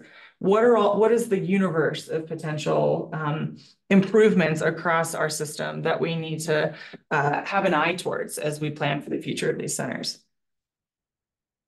When it comes to the facility side of it, this is where I would always invite Kristen to share any other details that I may miss or answer questions more specifically. But we do know that from the facility side, these facilities are aging as a whole, as a system. North and South were built in '73, and in 2002, North did have a renovation, but South has not had that equivalent investment. East was built somewhat later, is built in '91, but it is now at the point where it needs that kind of renovation, similar to what North received. And so for these reasons, we're really starting over the last number of years through a number of studies, been able to identify that, yes, we do really need to invest in East. It's still, the bones are good, the structure is good. It's still a wise use of public dollars to invest in that kind of renovation there. Whereas the structure at South, not the services that we provide in South Boulder, but just the structure that holds the recreation center itself is failing. And you'll see this example of the pool repairs. But you know, those are ongoing, and there are a number of issues that are difficult and expensive to maintain, especially when you look at the square footage. You know, we know that South is a smaller facility, but when you just look at per square footage, how much are we spending on maintenance? It's nearly triple what we're spending at North. Meanwhile, as I mentioned, you know, we have citywide guidance that is encouraging us, directing us to try and reduce emissions, to try and reduce water use, and move towards carbon positive facilities. It's an incredibly ambitious set of goals, and it's something that we're beholden to try and do within limited budgets. And so especially as it comes to the funding that has been approved to renovate East, that'll be a large part of the conversation, is how do we move towards those goals in that process. But as we think about all the needs that are emerging in these budget conversations, as Jackson just laid out, we can think about the needs and the costs that are still outstanding at our recreation centers. We then also have to lay that next to what outstanding maintenance needs are happening in our parks. And then that's just one department. And we know that we're one Boulder. And so that's why we're having these broader conversations about that long-term financial strategy with other departments, with the city manager's office, to understand what those other city needs are and how does the community want us to prioritize funding all of those. So I'm going to move into, that's the why, that's sort of why we have to do this. And now I'm going to move into how we're trying to get through these conversations. And part of it is, again, rooted in this sustainability, equity, and resilience framework. And you know, I don't think I can say it too many times that, you know, we're in this to really try and cultivate and provide this wide range of recreation opportunities for our community. It's front and center in the guidance that our city manager's office provides us.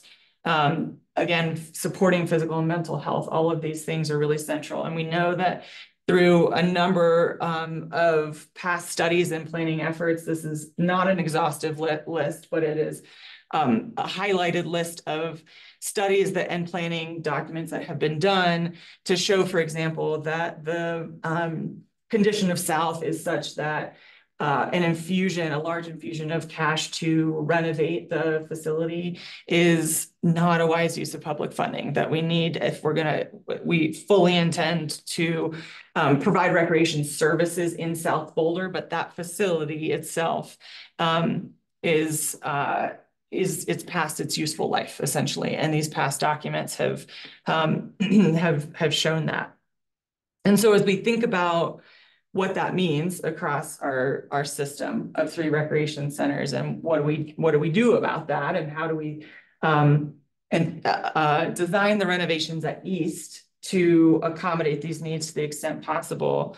We've designed this sort of phase 1 to try and get us to this point of a general needs assessment of our recreation centers across the city, all 3 of them as a system. And part of that is understanding, again, the community priorities and, you know, what are the levels of use? What is that supply and demand, as Jackson mentioned earlier? And then what are the projected trends in recreation? And a lot of this sort of first step is where this early engagement has been happening, is around sets of questions around that. And I'll show that more in a second. But again, as Anna brought up earlier, we're also need to compare ourselves to our peer agencies. We have past studies that have done it in a number of ways, but we're now interested in asking a slightly different set of questions to understand what kinds of amenities, services, and audiences do they provide and serve in their recreation centers. We also, with our consultant team and the huge sub-consultants that are supporting them, that we need to have an updated understanding of the building and site conditions to understand what is really possible and what is not possible in these locations. We also need to lay that against expected funding levels, and so that long-term financial strategy starts to come in there. And then based on all of those, based on what we want, based on what is relatively feasible, this is also a chance to sort of recalibrate what our desired levels of service are. And so we'll be looking at sort of general understandings of what is the nature of the facilities, the amenities that we need to provide to support the community priorities. And how many people are we trying to serve in that? What are our goals? And then that's going to help us understand, okay, how can we serve those needs and where? And then what's left over, what's unmet. And that set of unmet needs is also going to be accompanied by some general cost estimates, high level order of magnitude cost estimates, and some recommendations about how to close the funding gaps, and how to address the gaps in services as well. As with all of our processes, there's never one input to inform these recommendations or decisions. It's always a combination of the data and the research that's available, the community engagement and the priorities and the values that are important, as well as our existing policies. And so that is the 3 major inputs that inform all of our planning processes. And if you lay that overall engagement process out in terms of how we intend to continue engaging the community, we've designed, as we do with all of our processes like this idea of windows of engagement, where we open the window and we say, we're ready. We want to hear, we have so many questions for the community. We need to understand X, Y, and Z. And then there is always a time where we have to temporarily close that window so that we can analyze the feedback that we've gotten and come back in the next engagement window to affirm what we just heard and move it forward into the next step of the process. And so that first window of engagement was done over a year ago when we went around to all of the centers and just early listening. What's important to you? What do you love about the rec centers? And that's where a lot of those values that I shared earlier were affirmed, that we heard a lot, so much about why these centers are important and vital to our community.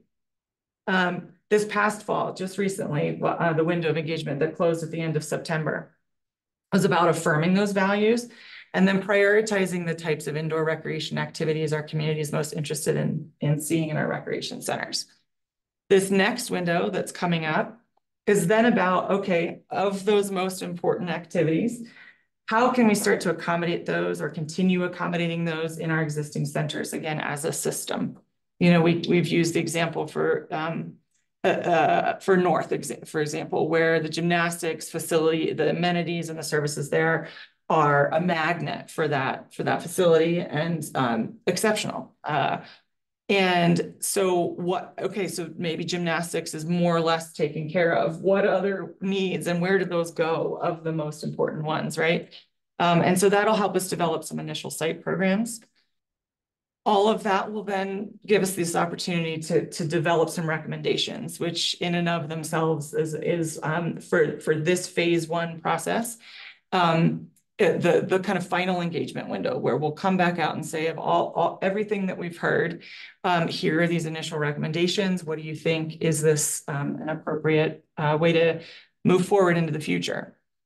That's also when we have the chance then to bring on phase two, which we've defined to be about the renovations at East specifically that are already funded. And that is also where Tina Briggs, who is another senior landscape architect with BPR, she will be the project manager for that phase. And so you'll start to see her quite a bit more as we start to bring that conversation on. And that will continue through 25, and construction is anticipated to start in 26.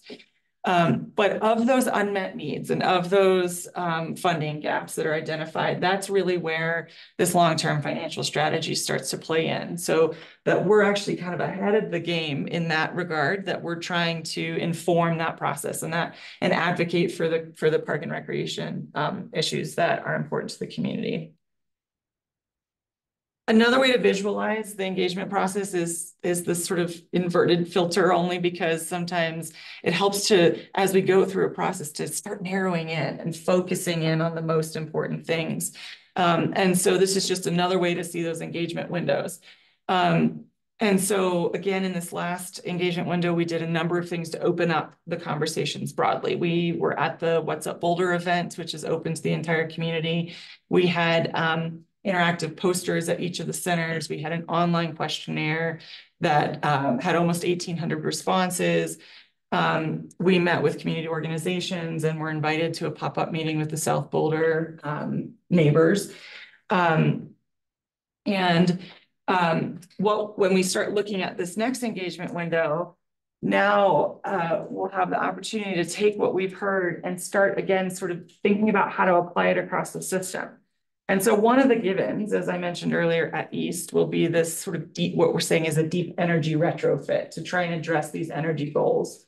But when we start to think about how we apply those recreation activities across the system, for example, you'll hear more about the full summary of what we've heard in this most recent window in November. So you'll get a more in-depth report then. But one of the things that's emerging, not surprisingly, is that cardio, strength training, those things are fundamental and most important to the community. And that is something that should likely in all cases continue to be offered at all three centers and all three locations, right? So that's kind of an easy one. But then, when we have this example about gymnastics, so what are those other needs? And whether it's swimming, for example, like where can we provide the most capacity for that? And what about these other things like an indoor track, if that becomes something that the community continues to be interested in? Can we provide it and where? And so that'll be kind of a fun, I gotta say, it'll be a fun opportunity for community members to start playing and sort of moving the game pieces around and helping us understand what is possible and what's not.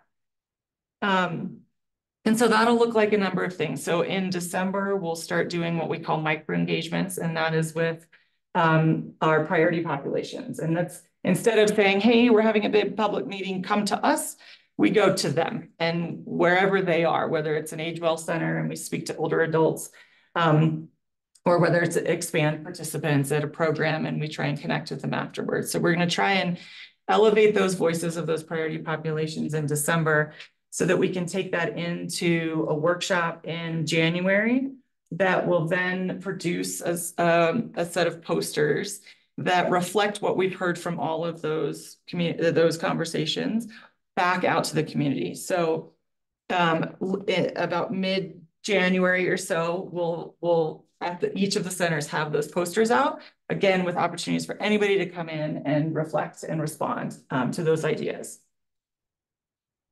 What that's going to help us produce is something that looks something like this. So this is just an example diagram from a completely different project, but we'll come back out in the spring with versions of this for each of the centers, which basically will reflect, again, what activities are most important to provide in each of these locations. And again, this is the one way of starting to conclude phase one. This, for that system-wide look, this will kind of be the opportunity to start rounding out those recommendations and pulling that needs assessment report together. But then simultaneously, as Tina and phase two come online, our consultants will by then, based on input from the community, have developed some design options or concepts for East specifically. So again, same thing, these are examples from an entirely different community, but they'll have some ideas for us to think about what is the site layout at East, what are those options we can consider, and what are the activities and general floor plans that we need to start thinking about. And then again, that will continue into the further design and construction process as part of that separate phase two. Here's that slide again. So hopefully everybody has this memorized by now. But as the details and the timing of this come online, Jackson, Allie will be pointing on this, but it's the process that we're doing with this needs assessment is to inform these conversations so that we're ready to say, okay, again, of these funding gaps, here's how we recommend closing them, whether it's through a bond initiative or other strategies that tie in with the rest of the city. So I know that's a lot. Just last reminders about next steps. We'll come back in November with a fuller report of what we've heard in this most recent engagement window. Like I said, it was a lot of feedback, so we're sifting through all that. And then we'll open that next engagement window back up for December and January, and then analyze that in February and come back to you in March. So that's the overview. The questions that we have for you again tonight are, what questions do you have about the process? Have we not been clear about anything? Is there anything to clarify? And then do you have any recommendations for improving, especially the engagement process, to make sure this is what it needs to be? Jenny. So these, I heard a lot about East Boulder. Obviously, that's where the money has been, that's what we're funded for. But through all of these things that we talked about tonight, and all of the questions that people are, all of the community engagement, if everybody says, save South Boulder, save South Boulder, save South Boulder, we still don't have the money for that, right? That's correct. That's just where we're at.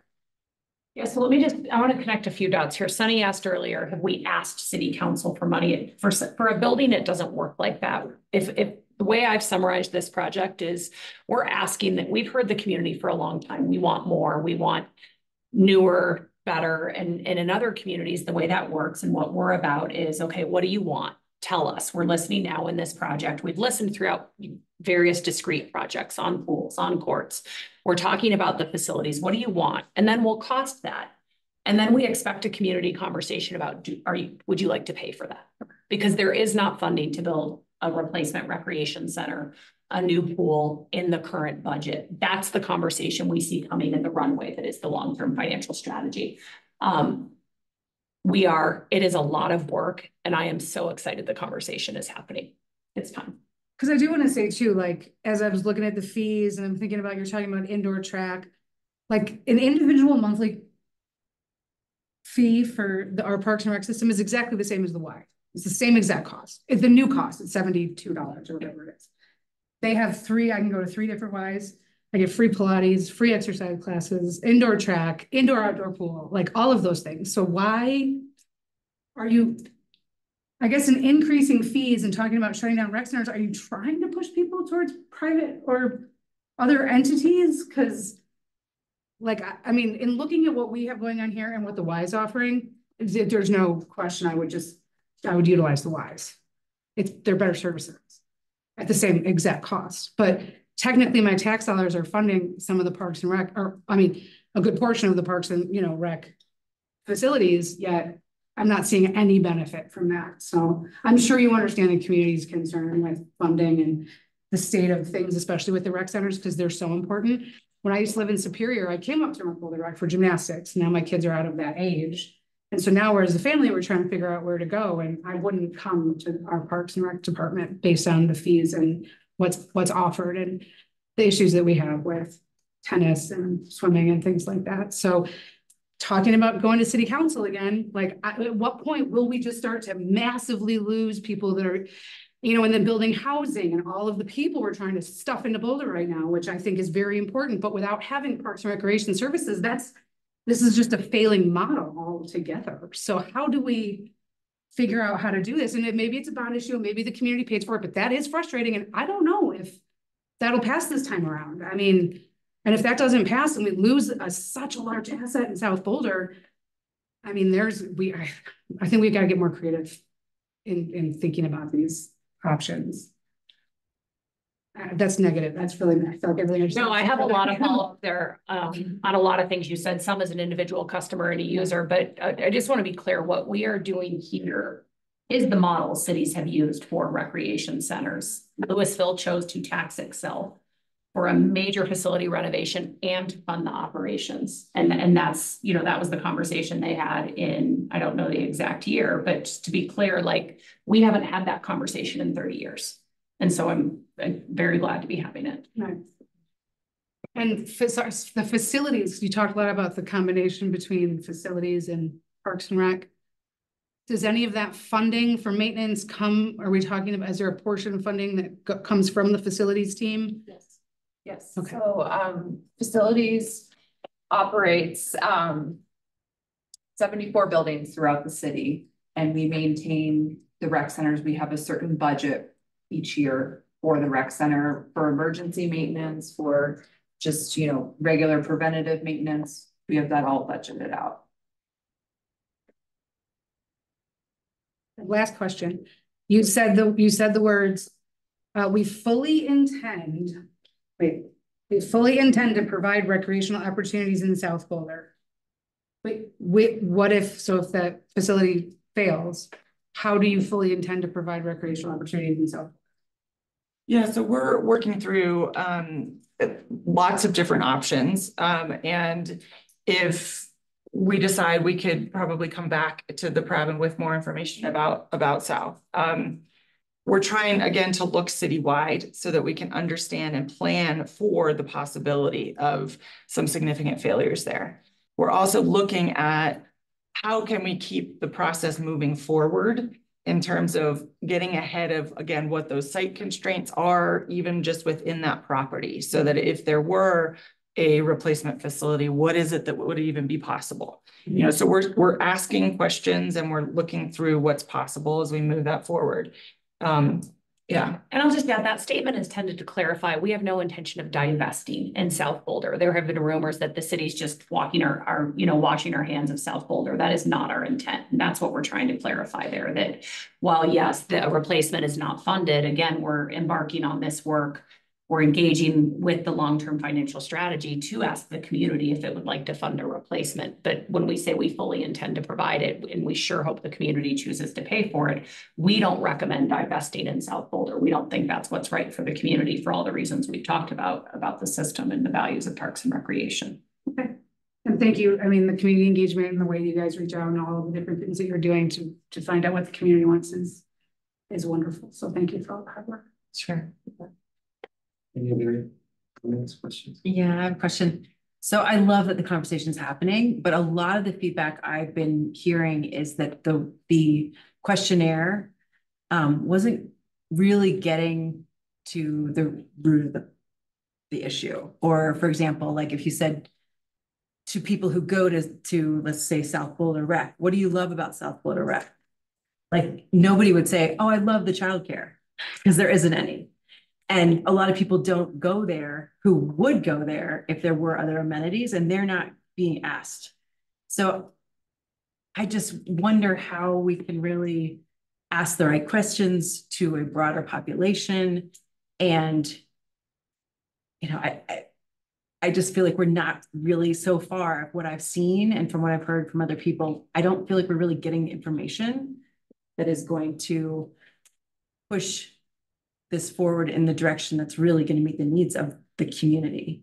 Yeah, I appreciate that. And, you know, in full disclosure, we did in our follow-up email acknowledge that there were some technological issues with the survey as well, the questionnaire. So we worked on the back end to try and fix everything we possibly could. And it just didn't work with some browsers. So the other thing we want to recognize, I think what you're also speaking to, is the design of the questions. This process is meant to be iterative. And so by no means is that questionnaire the only input into the development of these recommendations or these site programs. It was really just sort of a next step. And so nothing in that feedback will be definitively used in a specific way. It's really, again, that funnel that I was showing, you know, about. That's exactly. Yeah, this one, right? It's all these things that have to go into this. And so even just within that community engagement bubble, there's so many different inputs and conversations that go into it. Okay. Darren, will you also go back to the inverted funnel? Yeah. And I just wanted, the questions you're just supposing about the South Boulder Rec Center were asked in the first round of engagement. So then the big wide, and that summary is online. It was included, I don't know if in this month's packet. So the early listening, the value for the facilities, that is online, and it gets to exactly your question. So that was the first big broad question. It's been asked. And so that is still a reference point. And so it's just a matter of who actually saw it. Sure. You know, when I feel like I represent elementary school families, like not a lot of us are even reading the email from the school, let alone from the rec center. Like there's so much to filter through. And so if you're trying to figure out who wants this rec center and who's going to come there and what amenities we want, there has to be a way to reach families who are, I mean, I haven't been to that rec center in 10 years because my kids are 10 years old. There's no childcare, there's no programming for them. So if I wasn't on PRAB, I wouldn't have any idea this is happening.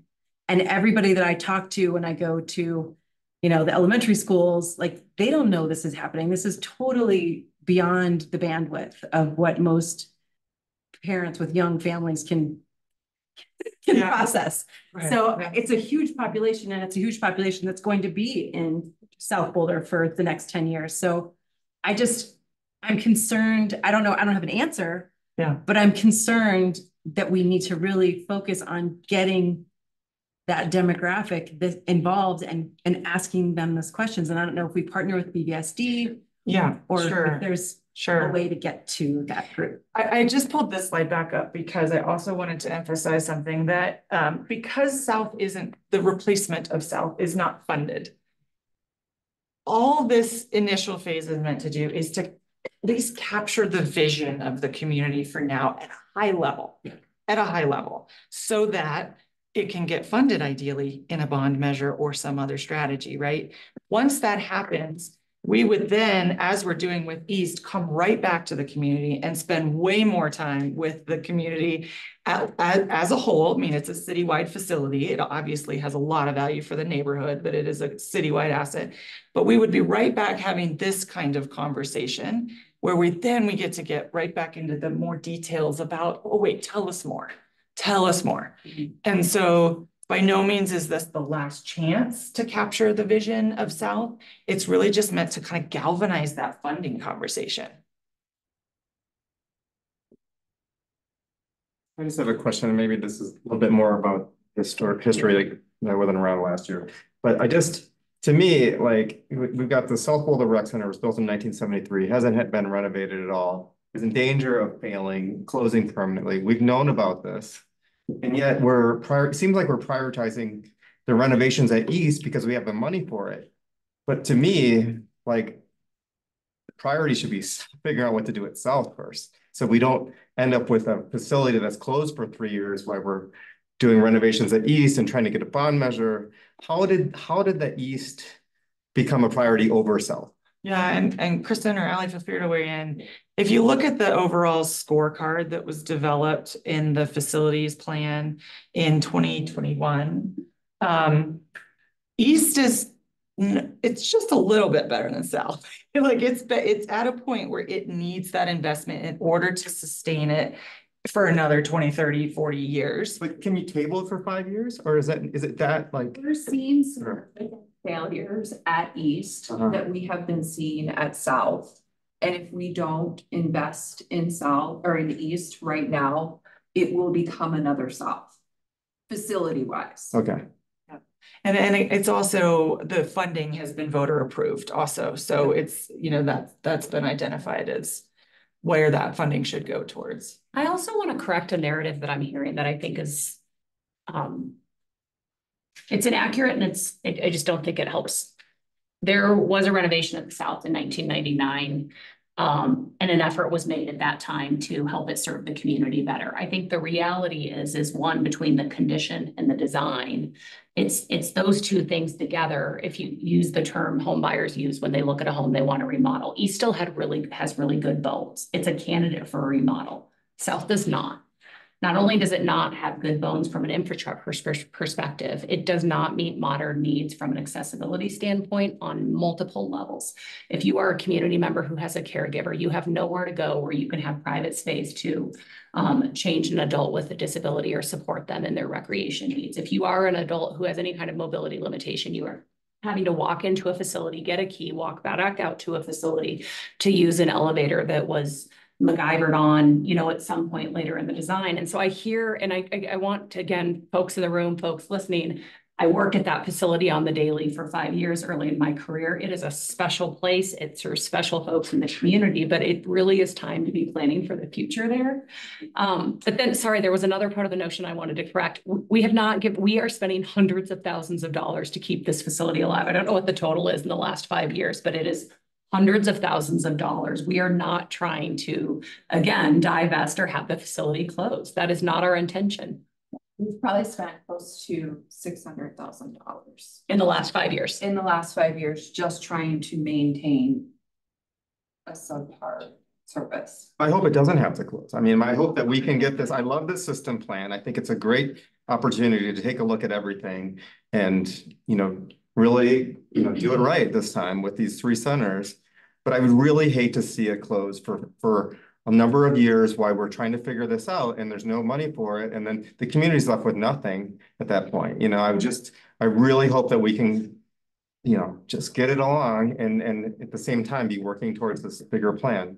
At the end of the day, if a bond measure passes and we replace the facility, this is probably way too early considering all the plans that have to go into it, but that would have to close and be torn down and rebuilt, right? So we're talking about, no, it wouldn't.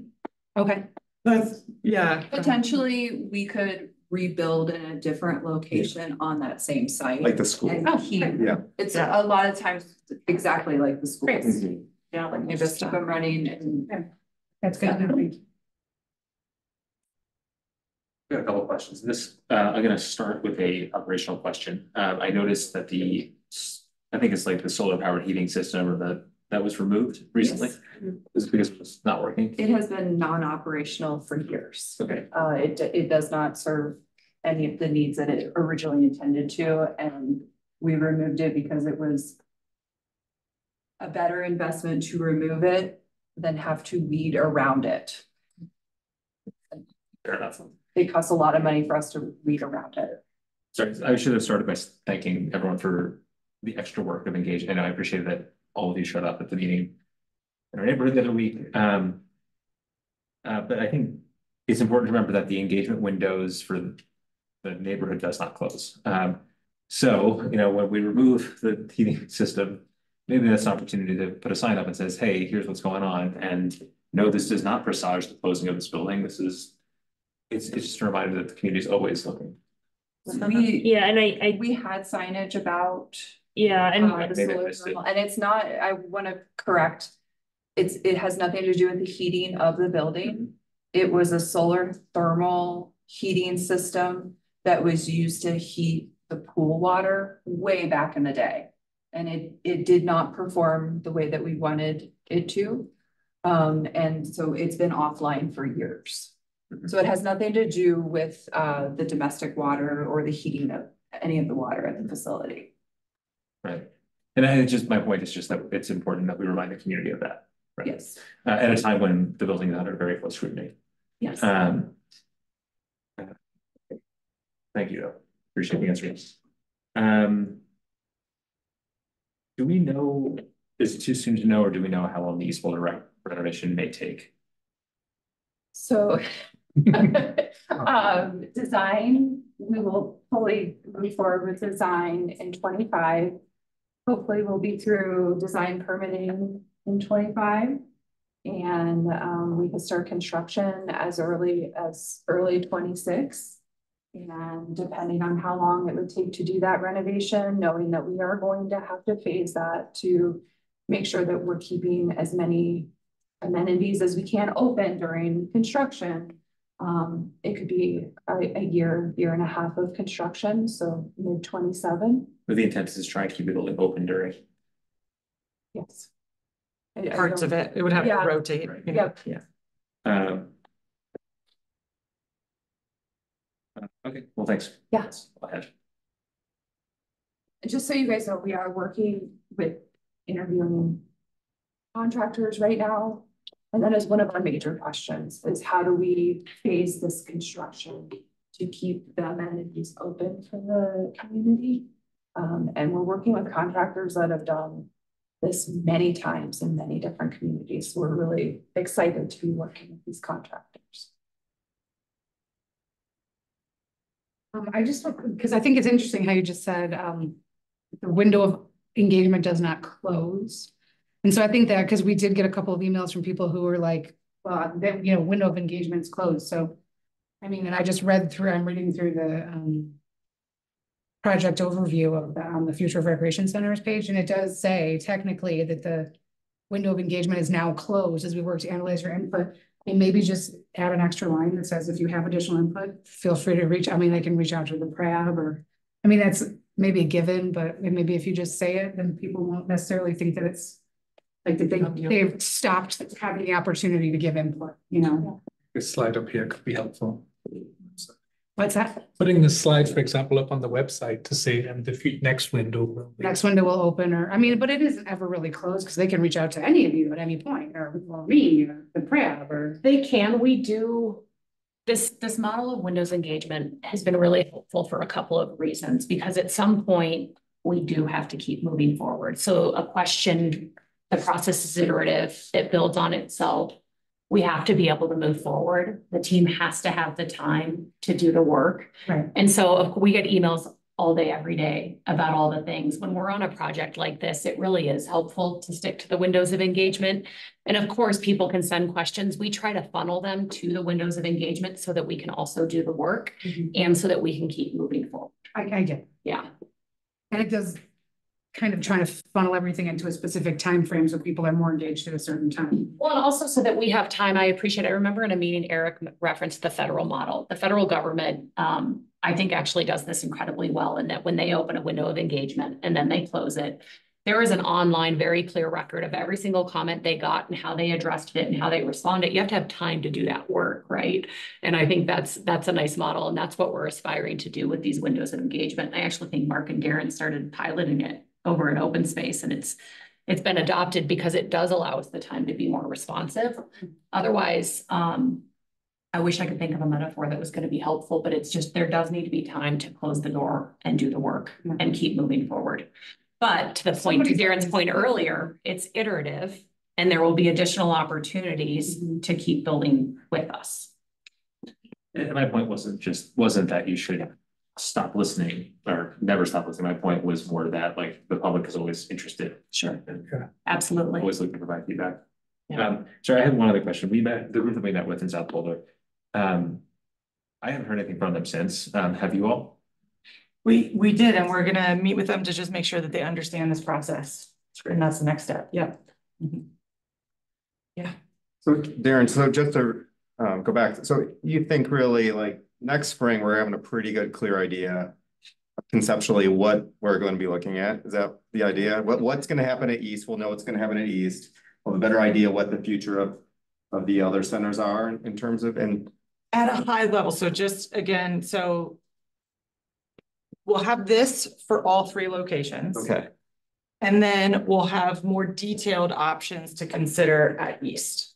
Will we have like budgets or rough order of magnitude, just cost ranges? Yes. Yeah. So is it feasible to get a bond measure next November for this? I mean, the calendar, yes, it is. Yes. And we're designing the part of this interdepartmental effort is to keep in the loop so that we don't miss opportunities to make that happen.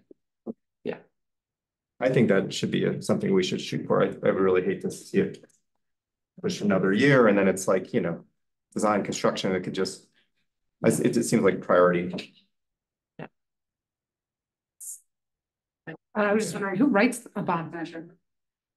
So I can speak. I was a part of the early versions of the community culture. It's now a different name. Community culture resilience and safety. I don't know. Yes. Anyway, years ago I was a part of it, and at the time, Jackson may know more. We can let you know more about what the engagement process for that will look like. But when I was involved before, it had a lot of community input, like we're doing now, but it was across all of the projects.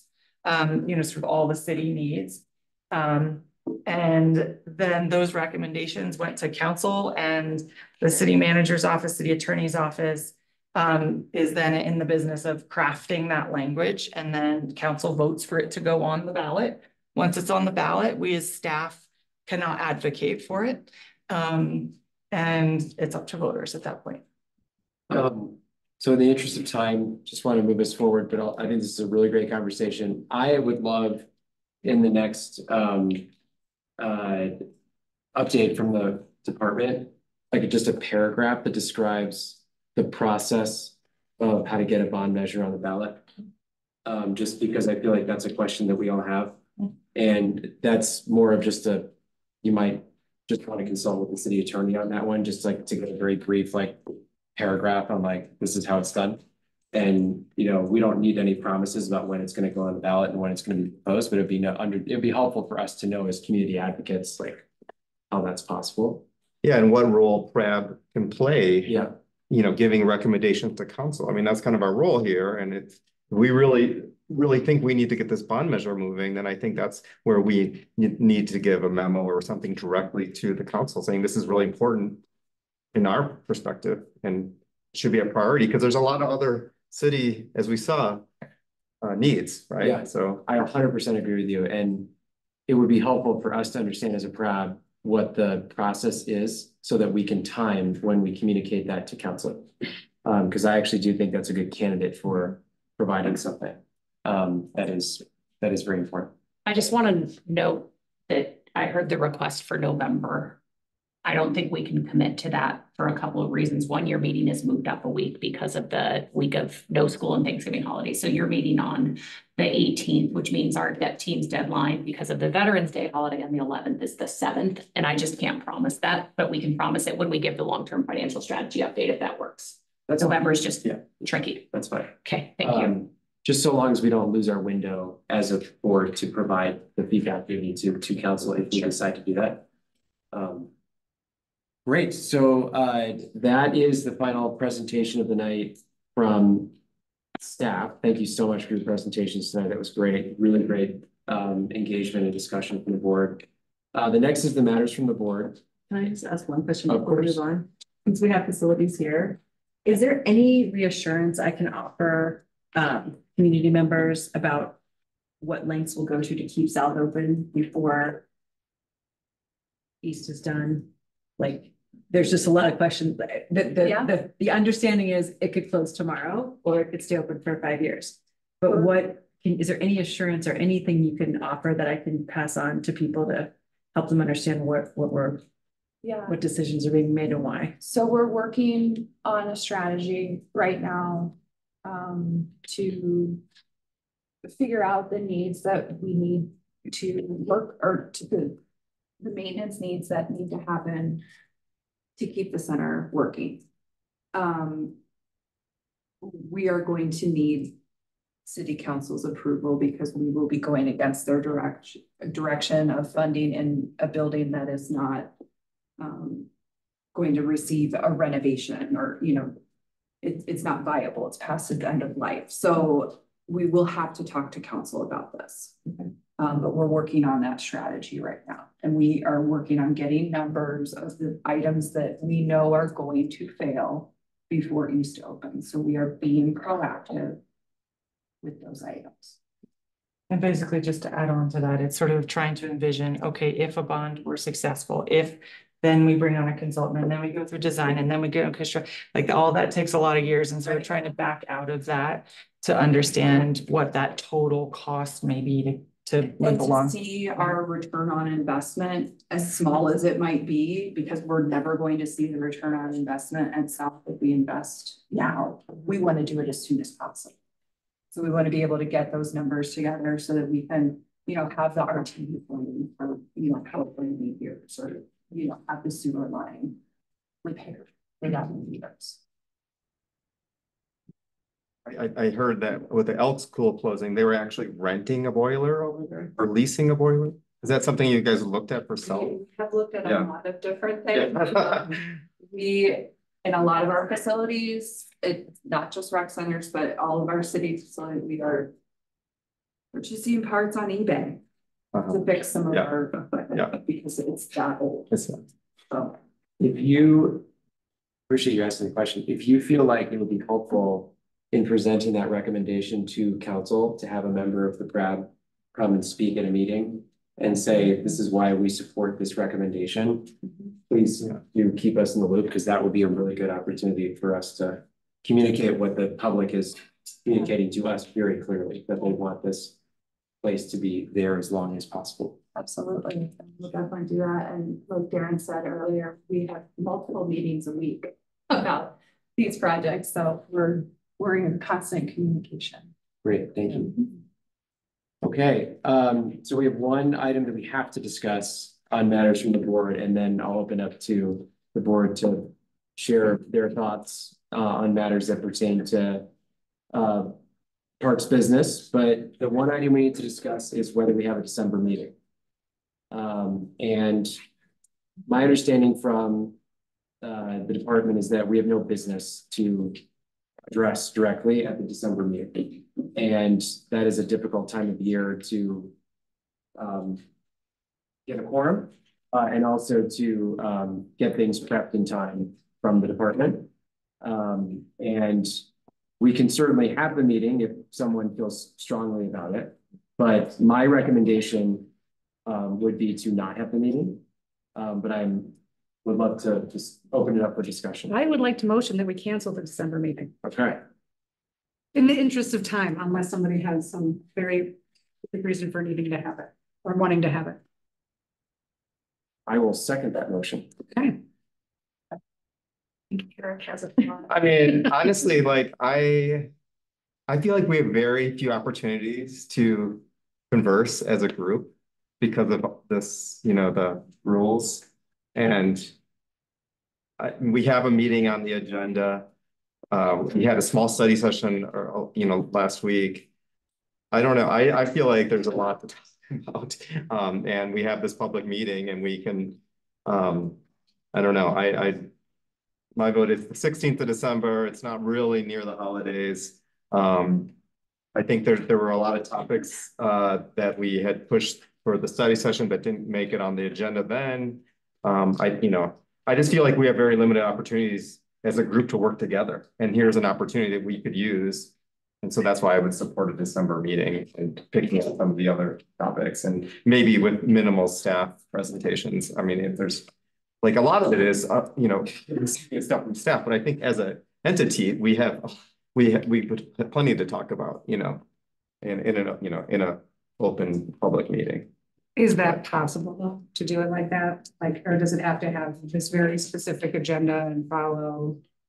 I don't know how the agenda works. Ellie? Just having an open meeting with no topic or discussion item clarified, I think is problematic because the community doesn't know what to expect and whether they should be listening to a key conversation.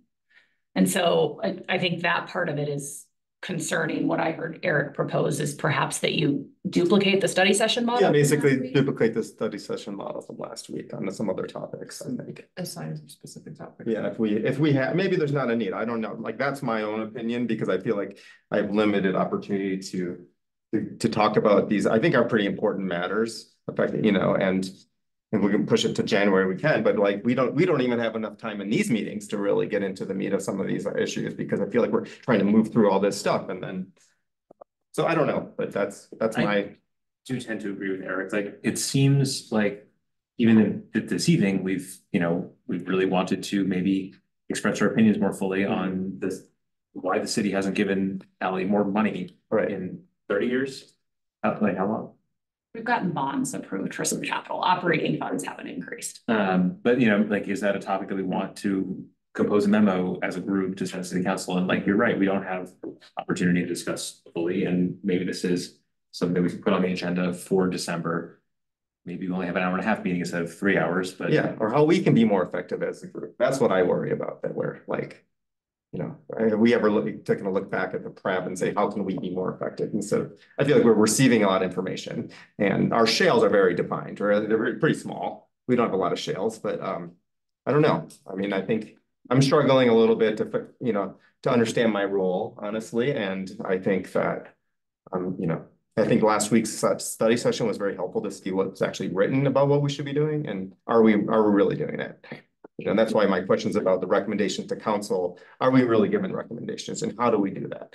You know, and how do we propose something? If it's a bond measure, we think it's a priority, you know, that's one opportunity there. But Okay, I would agree that I would love to have more time to talk, but I will be breaking my perfect attendance record on that day because I have a teaching commitment. So I will not be able to be there on that day, unfortunately. But I would love the conversation. I can just make it. So we have a motion and a second, so we have to vote.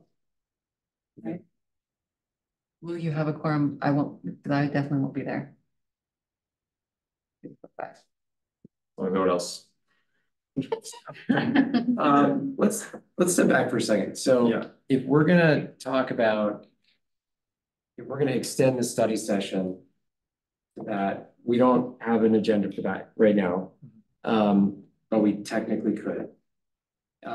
If we're going to talk about the nuts and bolts of like providing feedback to city council, we don't have a specific item in front of us right now that needs to be communicated to council. Like a dollar amount. Sorry? Like a dollar amount to request, or or just like, you know, if we want to specifically put in writing to council that we really want something, we have a mechanism, right? Well, we do. We do. What we can do is we can, as a board, come together and vote and decide that we want to communicate a message to council, and we can do it through a resolution or a letter. But we would have to agree on the content of that and then delegate somebody to write it. And then we would have to come back together in a special meeting or a regular meeting to actually approve it. So it's going to be a 2-meeting process. I feel like that was very effective when it was not effective at all. Like, we spent a lot of time, I spent a lot of time on it, and I feel like it was just like throwing sand in the air, kind of like. Well, maybe that's the topic. Well, how do we make these correspondences more effective? You know, are they regular, more regular on these things, or? With the last time we did, well, we do the annual letter. And I don't know how they consider them or whether they do. My perception is they do. I wish they would respond, right? But my assumption is that they do consider them. We did send a resolution to council several years ago regarding something that was happening with the reservoir, and they definitely considered that. And so we know that from that experience, they do at least read and, you know, sometimes respond to what we've done. But my hang up with gathering on December 18th or 16th to talk about these potential concepts is it does take a lot of staff time to coordinate a meeting. It does require us to convene, and actually someone's got to make the agenda. And right now we don't have an agenda. It's like a potential agenda. So we could potentially, you know, during the agenda setting meeting we're going to have like this week or something, we could talk about some potential topics for a potential meeting. But I would rather let staff know now, like whether we're going to have that meeting in December, just so they can plan for it. Even the study session meeting, I mean, in order to put the study session together, that was like 3 months of Bernie and I meeting consistently in order to make sure that we had everything we needed, plus conversations with Ally in order to make it happen. So the concept of it is good. It's just, it's not that easy to do, you know? And I would say, like, when we do have a point when we're going to provide, like, we want to provide feedback to council, I think we could have like an in-meeting training that day. Like, here's how we do this. I think that we could make that very purposeful, rather than like convening to talk about like what we might be doing in the future, just to make it a little bit more pragmatic. I'm wondering, Ally, like what your thoughts about tabling this, like what are the impacts of like tabling this for our agenda setting discussion and then actually voting in November versus voting now? Like what the... I mean, what you're asking, can you delay the decision to have a December meeting or Well, not? I'm wondering, would it be very meaningful to staff to know today whether we're having a December meeting, or can we table this for November? I mean, it'd be one thing off the list, which would be nice, and you can table it and talk about it in November and determine if you'd have. The only thing I would note is if you do need any support from staff in numbers or data or whatever, that our bandwidth is so very limited now through the end of the year as we're trying to get projects off the DIN. So like the sooner we know that, the better I'll be able to say if that's feasible or not. Maybe a better idea would be to set up, because you know, we know we're gonna have at least 3 openings that are gonna get reappointed starting in March. Maybe we set up, I'm assuming you're gonna reapply and you'll still be on the, so I'm considering you in this process. Then maybe we schedule it in November, we schedule the next study session. So we get that extra meeting in the spring, you know, and then we can do, the study session can be partial board effectiveness, because we'll have at least 3 new board people on. So then we might lose December, but we'll add one in, and then gives us some time to plan for that. Yeah, well, you guys tell me, I mean, you guys worked on the agenda for the study session. Were there other, I mean, was it hard to pick the topics, or was there a whole list, or was it? Oh, there was, I mean, yeah, like we sent out kind of what everyone corresponded with Rosa, we brought it back. We talked about it, took us a meeting to tell everybody what we thought, and everybody gave their input. And then we had to put together the agenda, and then we had to work with Ally to make sure that we had the right staff in place for it, and that they were available for that study session. You know what I mean? Yeah, I don't want to make work. I don't really want to make more work for the staff. Like, I don't think that's not necessarily my point here, but like, I thought if there was, I didn't really realize that the study session was going to be staff still presenting to us. I thought it was mostly in, you know, as an entity, the PRAB, it was a study. Right. You know, I didn't, it was. So. But yeah, in order for us to pick topics. Yeah, it was hard. Okay. Yeah. It just takes. It might be better to push push it. Yeah, we could push it. Yeah.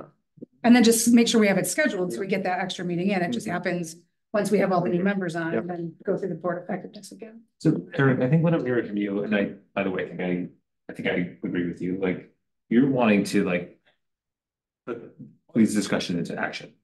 A little bit. Yeah. Right. Okay. So then I guess, is there a way that we can use our time in December that, you know, it is scheduled, we could skip it, but it is scheduled. Like, is there a way that we can use that time to either do that or more directly understand how to do that? Is that fair? That's fair. Yeah. What if we made it, do we have to be in person? What if we made it like a Zoom meeting that was just strictly to discuss study session topics for April?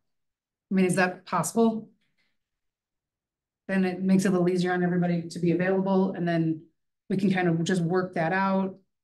I don't know. So I don't know. I'm still new here. And kind of like the strategy for like I feel like it needs to be more of like a 1-2 with the recommendation, because like we delivered the one and then there was like just silence. So I feel like there needs to be some type of follow-up to get like force a response from council, like to put them, make them go on the record saying like, we heard this and this is our response. Well, they're not gonna do that.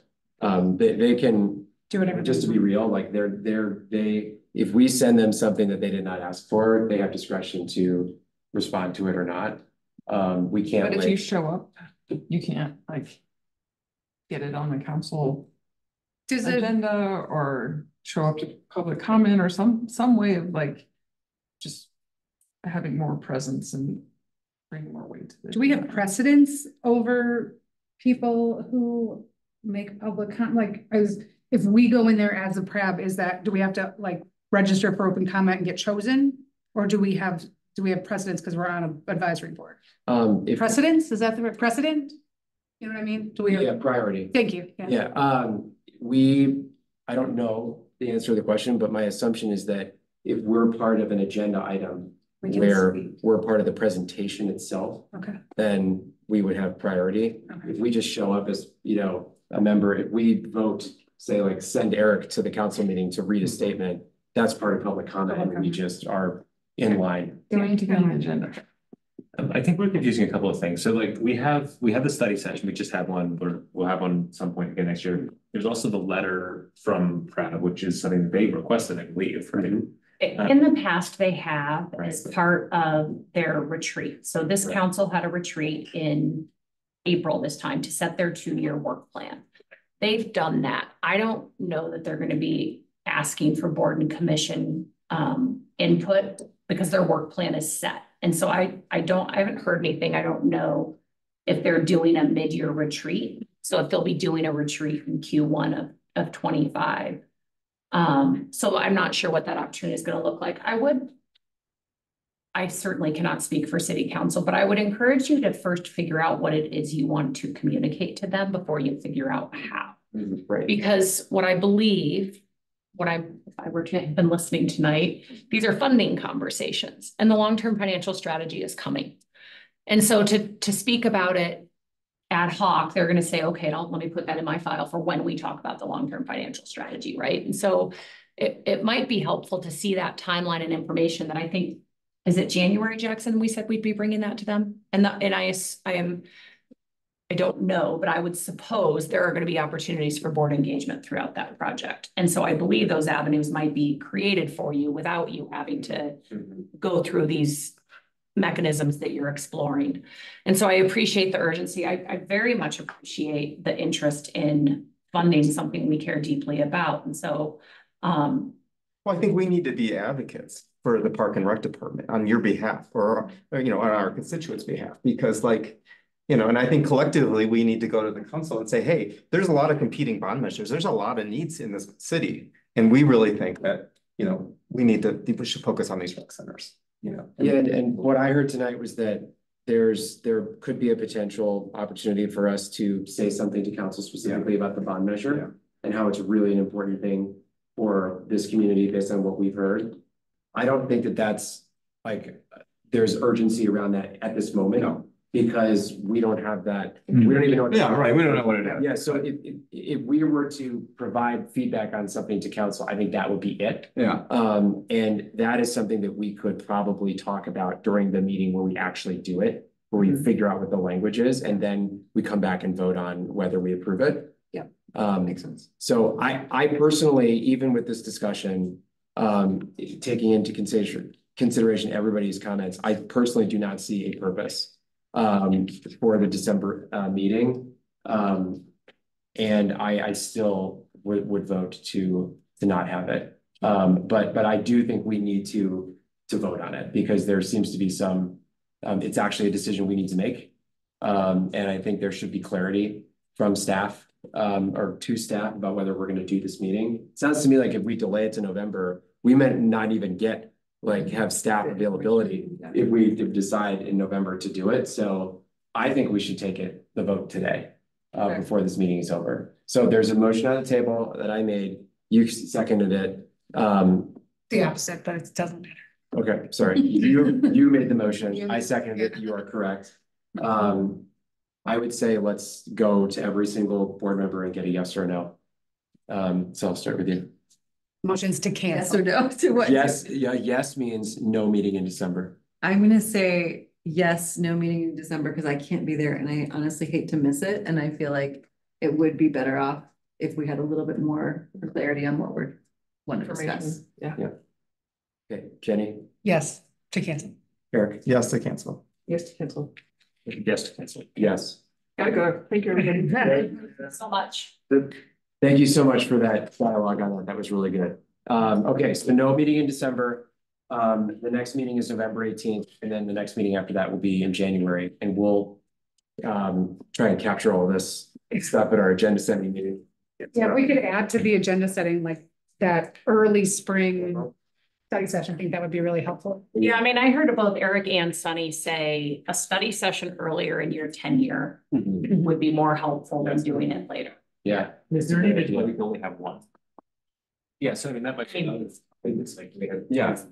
During a strategic plan, when we're developing the BPR plan, there were 4 study sessions in 1 year just around the plan. So that's the other thing, is that as we get into the long-term financial strategy of the future of rec, planning board meets till midnight, so that's another option. Your meetings could get longer. We notice that, I'm kidding, because there is such a significant drop off in effectiveness. I like that this board likes to be done when it does, like we tend to lose.